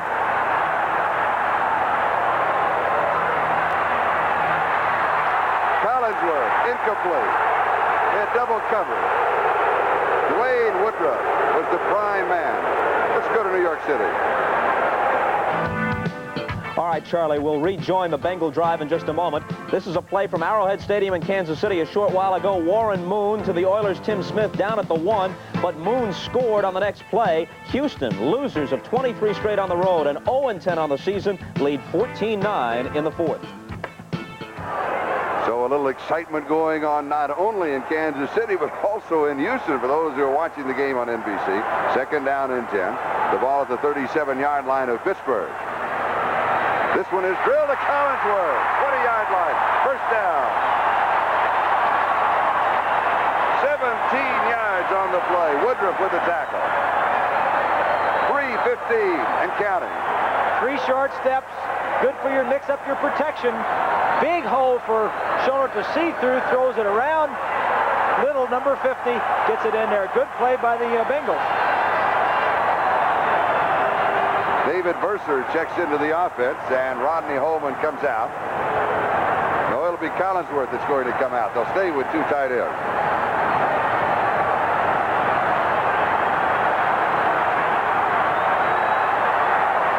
First down, 20-yard line. James Brush. A couple of yards. The margin, 5 points, 20 to 15. You know, it's got to be cold down there too, Charlie, because by now they're soaking wet. They're soaked all the way through to the bone, and it is cool out there. It's in the high 30s. One of the coldest games I ever played was like 40-degree weather, but it was raining the entire ball game. We were soaked through and through. You can be sure that they're cold out there today. Officials spot the ball at the 19-yard line. So it is second down and 9 as we move on the 2-minute mark. And that'll be at the whistle is the 2-minute mark. So we have 2 minutes left to go. Second and 9, the ball at the 19-yard line. Cincinnati needs a touchdown. And here we come with another of those fantastic finishes.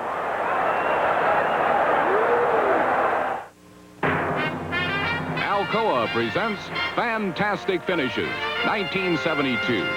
Denver's Floyd Little wants to beat the Vikings by himself. He glides and sidesteps, turns on the speed, overpowers, and simply runs away from Minnesota.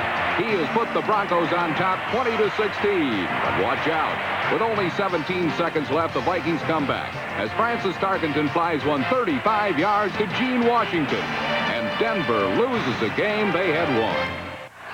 2 minutes to go in that ball game. We've got exactly 2 minutes to go here. A quick thank to our spotters, Bill Schwarberg and Mike Leonard, and our statistician, Dan Green. 19-yard line of the Steelers. It is second down and 9. Pittsburgh leading by 5. A Steeler win here that not officially, but in all intents and purposes will wrap up the division championship. Cincinnati, if they can pull it out, they can hang close. Schoner. And drops it off. Kennebrew. About 5 to the 14. It'll be third down and 4. Brian Hinkle with the last tackle. This is going to be a couple of interesting plays here, Charlie. You know the Steelers are not going to sit back and just let them. They're going to come after him aggressively. But yet Schoner has been sitting in there very well, taking all the time that he has, making the most of it. He's completed 6 of 9 for 99 yards. Kennebrew to the 3. First and goal to go.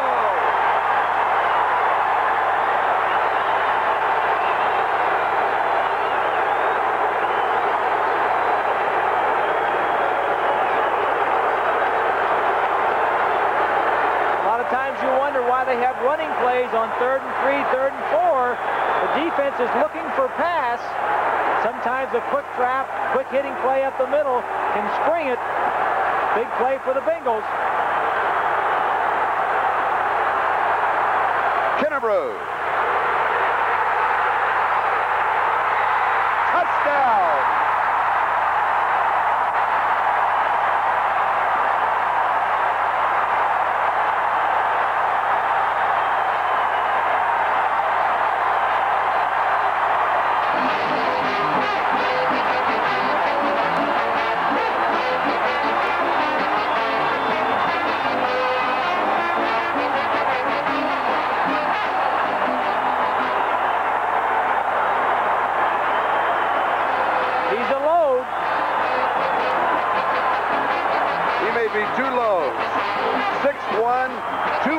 pounds. A flag is thrown on the field. Kurt Schoner talking with Ben Dry, and a flag dropped to the 5-yard line.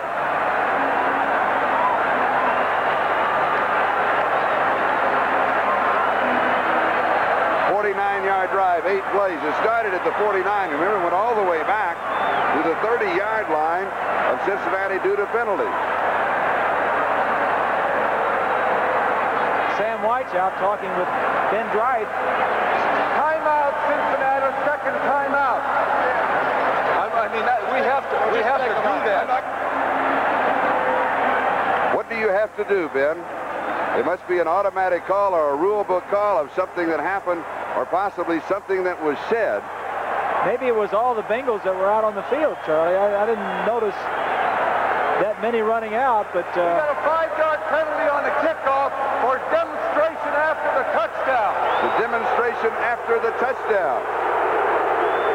Now, you know, that rule was put in because for the dances. The only thing I saw was a bunch of Bengals celebrating. I thought it was all legitimate. I thought it was an extension of the celebration.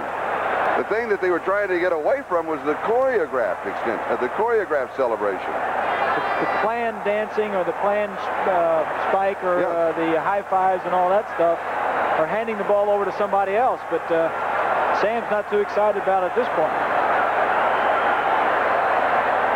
Well, the realities are, does it have that much of an effect? 5 yards on the kickoff. You have Lewis, 35 seconds you have Lewis left to go, and you have Lewis Lips returning.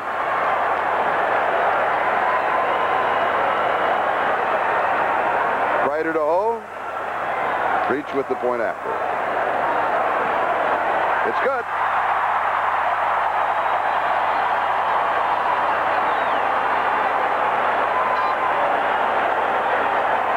Sam Weiss, before the touchdown, may have been trying to get a timeout.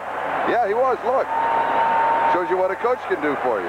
Now the play's being run right now, and he says, oh, no, I had a better play. No. You're not going to call my timeout? Okay. Boy, I like your choice. That play's just as good. That's the play I would have called anyway. It's called great coaching. 22-20. That's a final. The Colts upset the Jets. We have 35 seconds left here. And the kickoff, Cincinnati huddling on 45-yard line in front of the bench. They'll be kicking from the 30-yard line.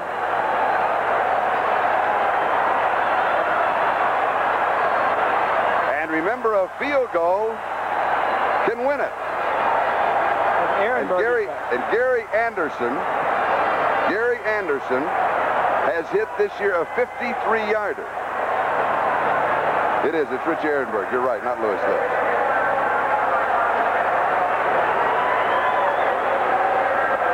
The clock does not start until the ball has been touched in the field of play inside the last 2 minutes.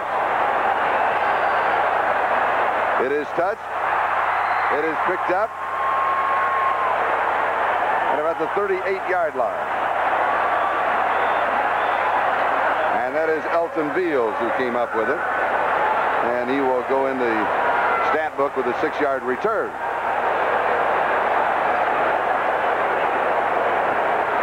I don't think he wanted to kick it this poorly. See a little bit of the field problems that the players are having to live with today. Slippery field, water standing on the field. It's a baseball field, not a football field, so there's no crown on it, and the water will sit on the field. Miami wins over Philadelphia. By one, getting closer. Now, here's what the Steelers need. They need 27 yards. 27 yards in 28 seconds for the field goal attempt. Incomplete. 22 seconds remaining. Chuck Noll on the sideline wanting an interference call. On Ray Griffin. It was close. It was close. Even from up here, I thought it may have been close.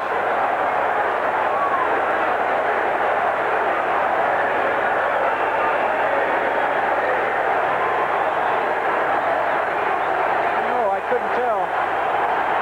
Chuck was a lot closer than I was to it. Second and 10. 38-yard line, 22 seconds remaining. They need to go to the 35-yard line of Cincinnati. Won't take too much time. Intercepted.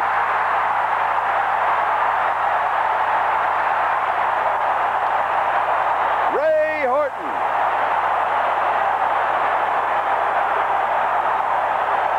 The third interception by the Bengals. Lewis Breeden with 2, Horton with this one, and that should seal it for Cincinnati.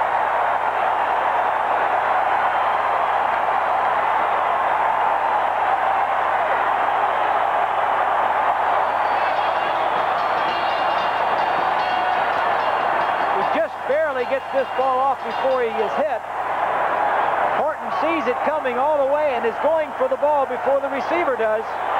The receiver tries to bat it down. Horton makes the play. What a turnaround these Bengals have made this year, Charlie. After a terrible start, losing the first 5 games it is, I believe, they've now won 3 of their last 4 and could have very well beaten the 49ers last week out in San Francisco. And they trailed at halftime here by 10, 13-3. And that'll do it.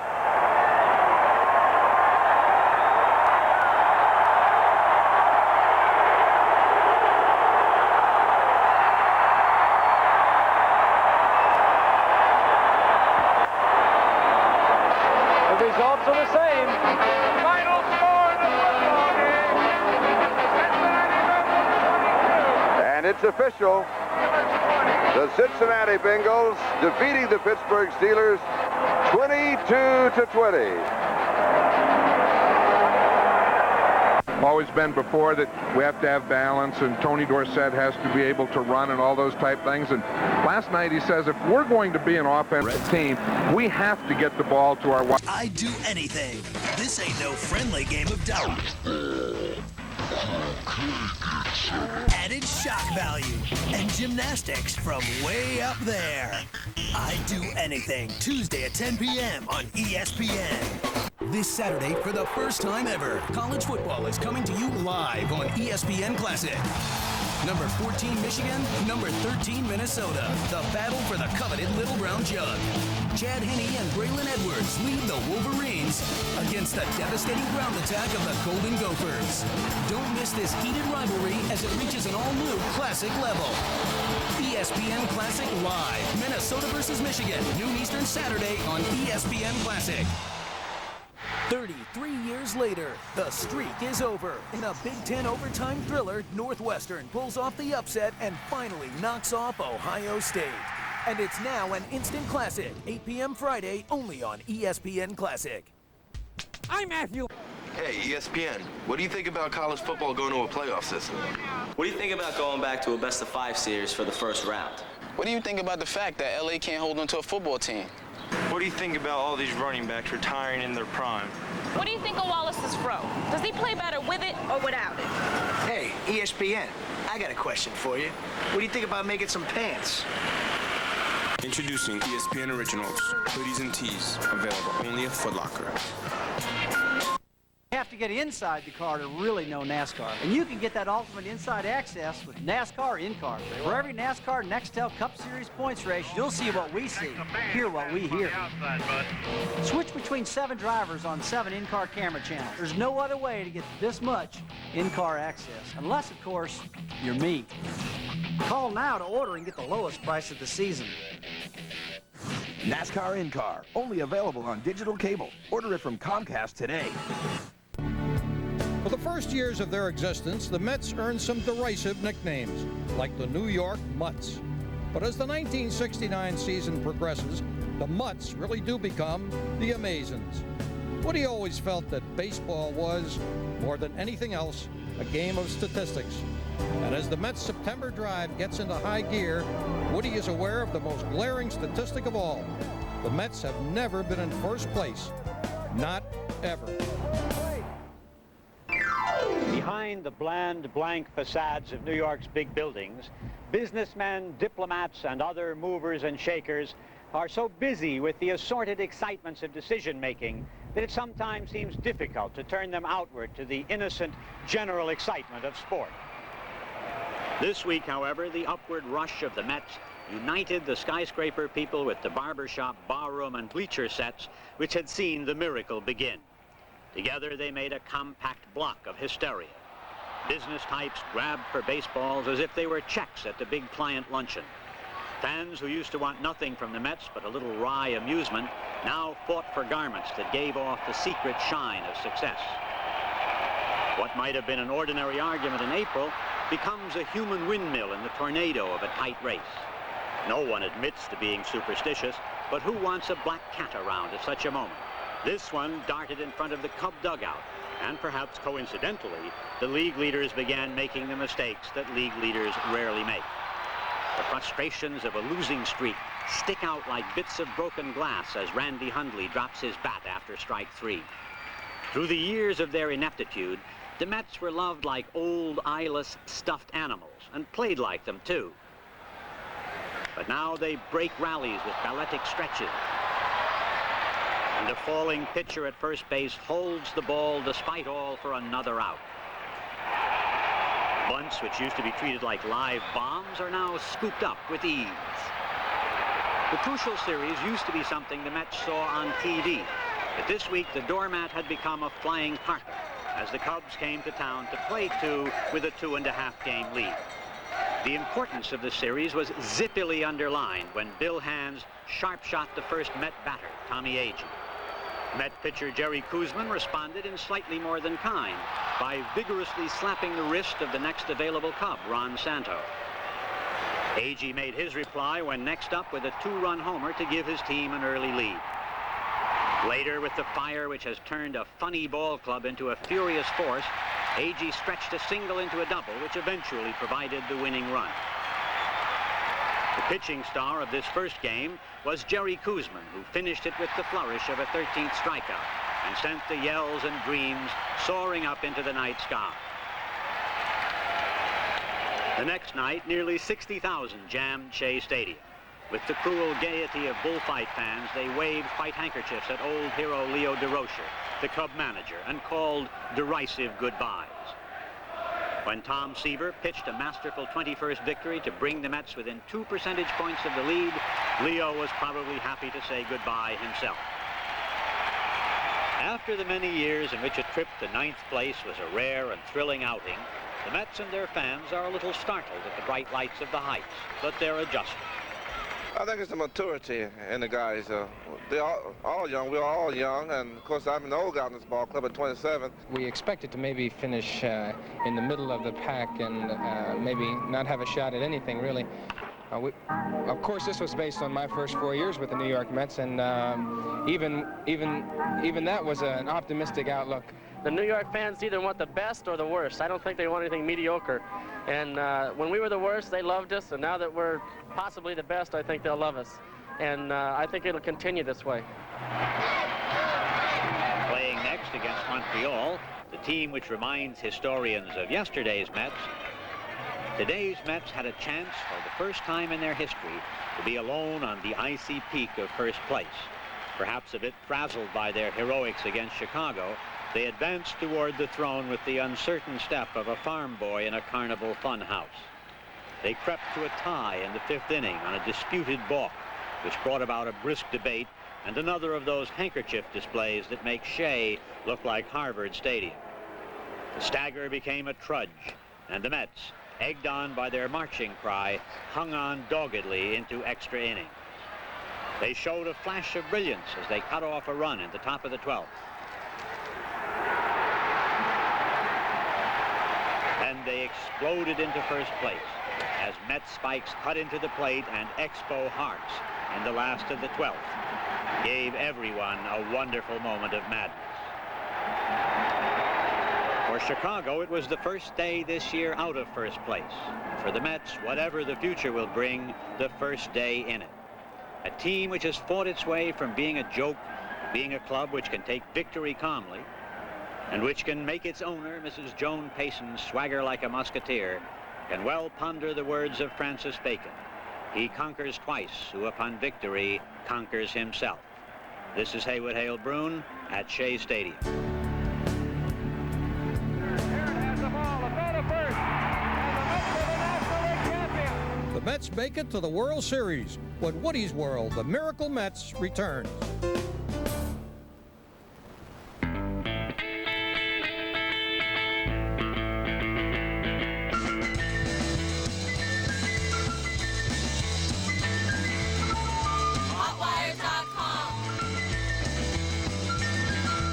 I was looking for a car. Wagon. An SUV. That was right for my family. Right for my family, my lifestyle. And of course my bank account. I looked at Toyota. Too pricey. Too pricey. Honda. Too generic. Generic. Too generic. Then I had an epiphany. I had an epiphany. An epiphany. I discovered Suzuki. The right price, everything we wanted. It comes with America's #1 warranty. Smartest move I ever made. Suzuki! Suzuki! They're real cars for real people. Like me. And me. And me. Cholesterol. It comes grilled, fried, slow cooked, twice baked, poached, and pureed. But it also comes from Mom, Dad, Grandma Ethel, and Grandpa Sam. Your cholesterol doesn't just come from food. It also has a lot to do with family history. Today, there's Vytorin. When diet and exercise aren't enough, adding Vytorin can help. Vytorin is a new product that treats the two sources of cholesterol: cholesterol from food and the cholesterol your body makes naturally based on family history. Vytorin lowers bad cholesterol 45 to 60%. Vytorin is not for everyone, including people with liver problems, women who are nursing, pregnant, or may become pregnant. Unexplained muscle pain or weakness could be a sign of a rare but serious side effect. Vytorin may interact with other medicines or certain foods, increasing your risk of getting this serious side effect. Simple blood tests are needed to check for liver problems. Ask your doctor about new Vytorin. Your cholesterol comes from two sources. Treat them both with Vytorin. One of the most inspiring boxing movies ever made is on Real Classics. Plus, 30 years later, George Foreman reacts to the Academy Award-nominated film When We Were Kings. Real Classics, 8 Eastern Sunday on ESPN Classic. The Miracle Mets, the Amazins, Destiny's Darlings. The superlatives alone almost guarantee the Mets the pennant. A sweep of Atlanta in the playoffs and a date with the favorite Orioles in the World Series. For former manager Casey Stengel, who suffered through the early days, was this retribution? Yes. I thought I'd say it, but I thought they'd put 2 more tiers on by now, see? We got to put 2 more tiers up here. It's getting too crowded. We can't get out here. Game 4 at Shea Stadium. The Mets ahead 2-1. Woody is on the scene. It's easier to become accustomed to victory than to defeat. And Met fans radiated an uncharacteristic smugness today as they watched a team which had never lost a postseason game at home. Their complacence appeared justified when Don Clendenin hit a second-inning home run, the kind which had all its rockets firing as it crossed the fence. The fans yelled their told-you-sos. Tom Seaver pitched steadily, and when he was a little less than steady, there were the mighty Met outfielders, this time Cleon Jones, to gallop to the rescue. Even more vital a gallop was a desperation dash by the third outfielder, Ron Swoboda, which stopped a ninth-inning Baltimore rally at no more than the tying run. In the home tent, J.C. Martin, another of the Met understudies who have been giving Barrymore performances all year, laid down a perfect bunt. When it got away from the Orioles, the Mets had a 2-1 victory and a feeling that the unbelievable was nothing of the kind. This is Haywood Hale Broun at the World Series.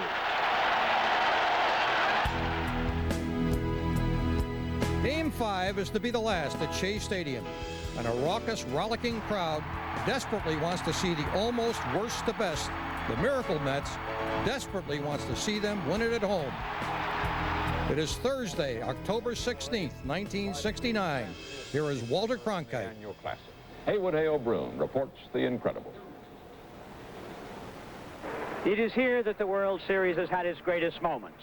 Here in a Shea Stadium outfield which the Mets have covered as if they had 7-league boots, fireman's nets, and help from the elves. These are Mets of different metal, and losing their caps instead of their cool, they kept on arriving at the right moment, even when, as it so often was, it was the last moment. Now to Baltimore fans, the Fates appeared to be walking across the skies carrying a Met banner. The Met rocket rose slowly from the pad in the 6th when Cleon Jones won an argument about being hit by a pitch. And then Met power made its first appearance as Don Clendenin hit his 3rd home run of the series, a blow which later won him the car which goes to the series star. In the 7th, Met power made an unexpected appearance as Al Weiss hit his 3rd home run of the year to tie the game and tighten everyone's strings to E above high C. An inning later, the strings began to tune up for the Met victory song. Cleon Jones struck the drum of the center field wall for a double. When Swoboda followed with another double, everyone but the Orioles knew that Shea Stadium, of all places, was the home of the world's baseball champion. Baltimore did get the tying run to the plate in the 9th, but the outfield cavalry was ready for the final charge, which cut him off at the pass, ended a 5-3 ball game, and started the leaping, cascading fires and fun of celebration. Suddenly, 57,000 fans seemed to have made their way from stands to field. All of them were determined to show as much dash as had their heroes, and they swirled in zigzags of ecstatic revel. In the clubhouse, the Mets flung aloft the symbols of their new eminence, and then it was time for the champagne, the liquid that nobody ever drinks on these occasions. To the Mets, it was the shower of champions. I think we should savor this one because this is a sweet one. This was the first one, and I don't think it'll ever be this nice again. You weren't supposed to win it. We weren't supposed to do anything this year, but we did it all. Did it all! Wall Street, ever glad to get rid of computer readout paper and warmed by the averages, went mad for the Mets in a most unbusinesslike way. It would have been a very poor time to call your broker. It usually takes the end of a year or the end of a war to rouse this old town. But the Mets did it today by ending victoriously the 1969 World Series. This is Haywood Hale Broun in New York. So what happens to Destiny's darlings after the last of the champagne has been drunk? Well, some of them decide they don't want the celebration to end. Here's Woody with the concluding chapter of the Miracle Mets. It's a long way from the simple heroics of Shea Stadium to the bright lights of places like Las Vegas. But then it's a long way from the dank depths to the wonders of a world's championship. And the Mets are enjoying a whole bright new world on the half shell. Hey, who's gonna put my makeup on for me? While some Mets found themselves booked to speak at advanced prices on advanced subjects, others, cloaked in the all-purpose prowess which makes actors of athletes and politicians of actors, started their show business careers at the top this winter. All right, let's go out, fellas. Let's see, Drawing $10,000 each for a 2-week engagement at Caesar's Palace in Las Vegas. Here's a team at the beginning of the season. They were 200-1 underdogs, and nobody wanted to bet on them. And two of their old fans.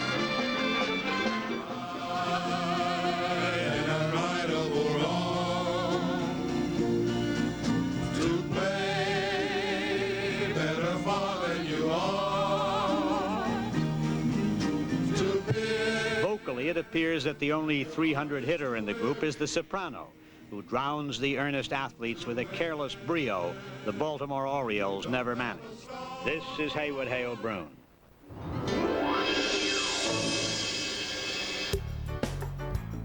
When we were the worst, they loved us. Once we have a good team, we don't need to needle them anymore. A team which can make its owner, Mrs. Joan Payson, swagger like a musketeer, can well ponder the words of Francis Bacon. He conquers twice, who upon victory conquers himself.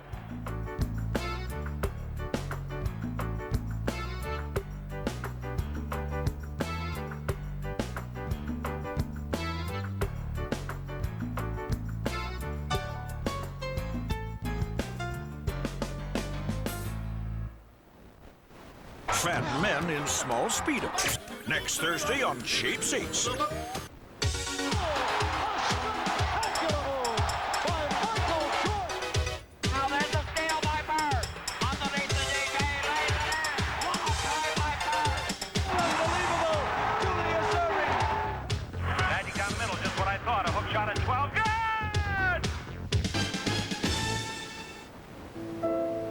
Great scorers have always taken center stage in the NBA, and their classic approach to putting the ball in the basket has withstood the test of time.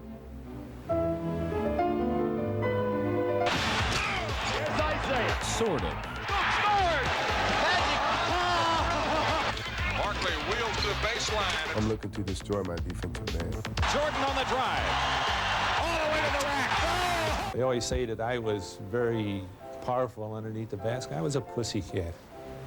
So maybe attitudes have changed, but what about the way the game is played? Styles of play have changed too, making for a more aggressive, crowd-pleasing brand of ball. I'm gonna get it right here. I'm gonna shoot it right in your face. McDaniel with a facial. Damn. Even so, the scorer's fundamental task remains unchanged. Face him up and bust his ass in the basket. It is a challenge they cannot resist. Yeah. Come on with it. Because as long as the game involves putting the ball in the basket, you can be certain that the scorer will continue to find new and innovative ways to do it.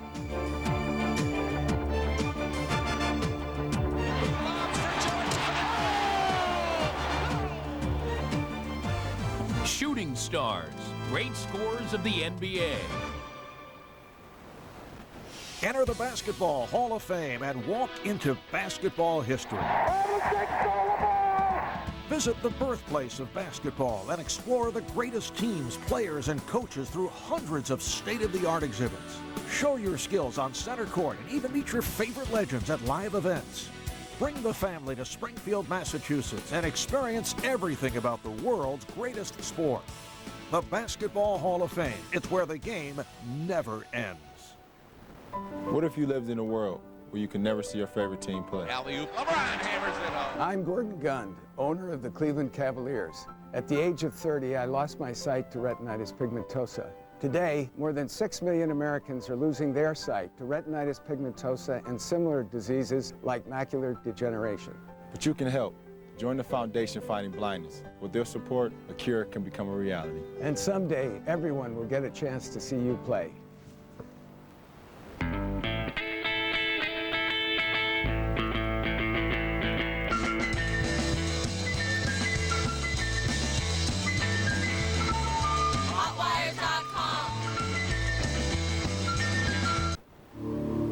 The scorer. He seemingly has the most straightforward of objectives. And yet, the many ways he finds to accomplish his goal never fails to amaze his admirers. And from the time that James Naismith first had the idea of putting the ball in the peach basket, the game's greatest scorers have captured our imagination.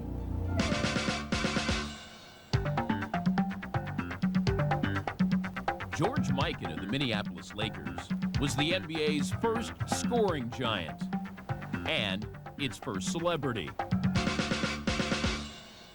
But it was Jumpin' Joe Fulks who captured the league's first scoring crown in 1947. The 1950s would see the rise of new scoring leaders, like Bob Pettit, who would become one of the decade's greatest sharpshooters, and Neil Johnston, who would use his sweeping hook shot to win 3 scoring titles. While the rugged Dolph Schayes would compile over 18,000 points, more than any player who would come before him.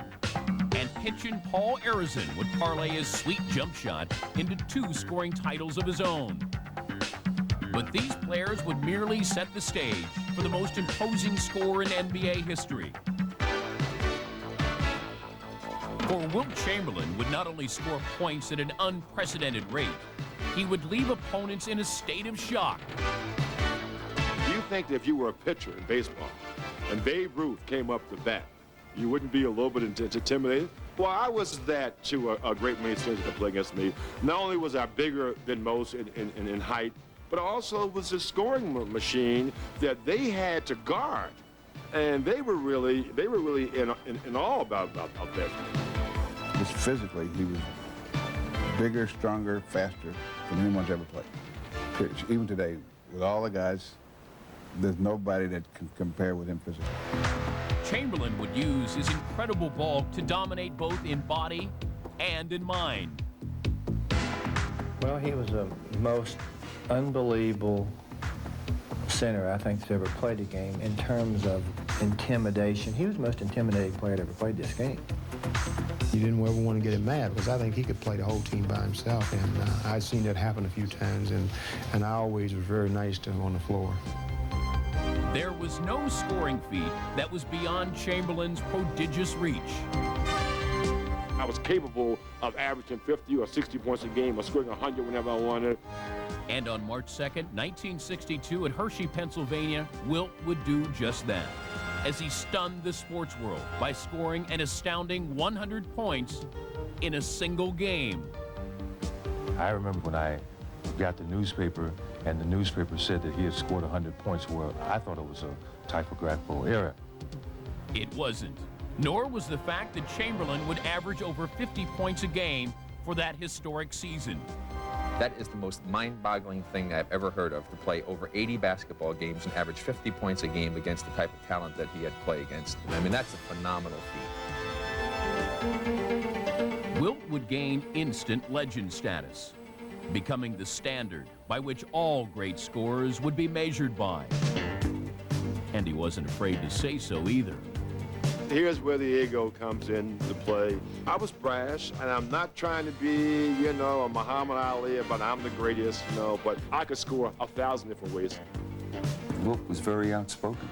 Wilt might say, you know, the guy can't play me, you know, something of that nature, which might have irritated people at that time.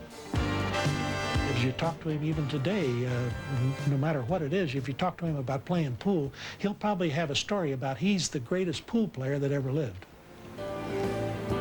But when discussing the storied and often unbelievable career of Wilton Norman Chamberlain, myth really does merge with reality.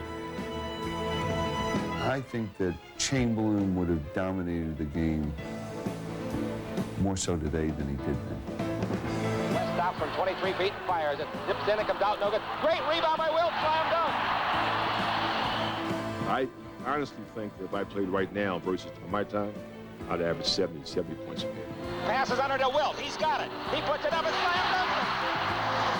There's not a player, center playing today that could stop Wilt Chamberlain scoring. This man was a man for all ages. This Saturday, for the first time ever, college football is coming to you live on ESPN Classic. Number 14, Michigan. Number 13, Minnesota. The battle for the coveted Little Brown Jug. Chad Henne and Braylon Edwards lead the Wolverines against the devastating ground attack of the Golden Gophers. Don't miss this heated rivalry as it reaches an all-new classic level. ESPN Classic Live. Minnesota versus Michigan. Noon Eastern Saturday on ESPN Classic. How you see it? Ali, Boomerang. Ali, Boomerang. One of the most inspiring boxing movies ever made is on Real Classics. We gonna rumble in the jungle. Plus, 30 years later, George Foreman reacts to the Academy Award-nominated film and the fight that changed his life forever. When we were king, but I call it When I Was a Fool. Real Classics, 8 Eastern Sunday, only on ESPN Classic. 1998.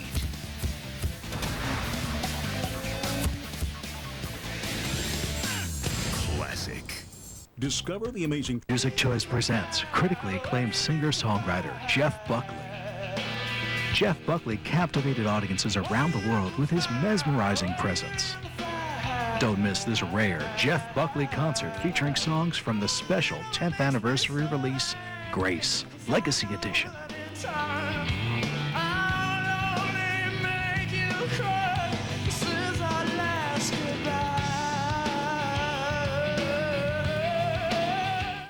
This is One-on-One. Athletes, musician, writer, producer, newsmaker, politician, actor, headliner. Now part of CNA's primetime lineup.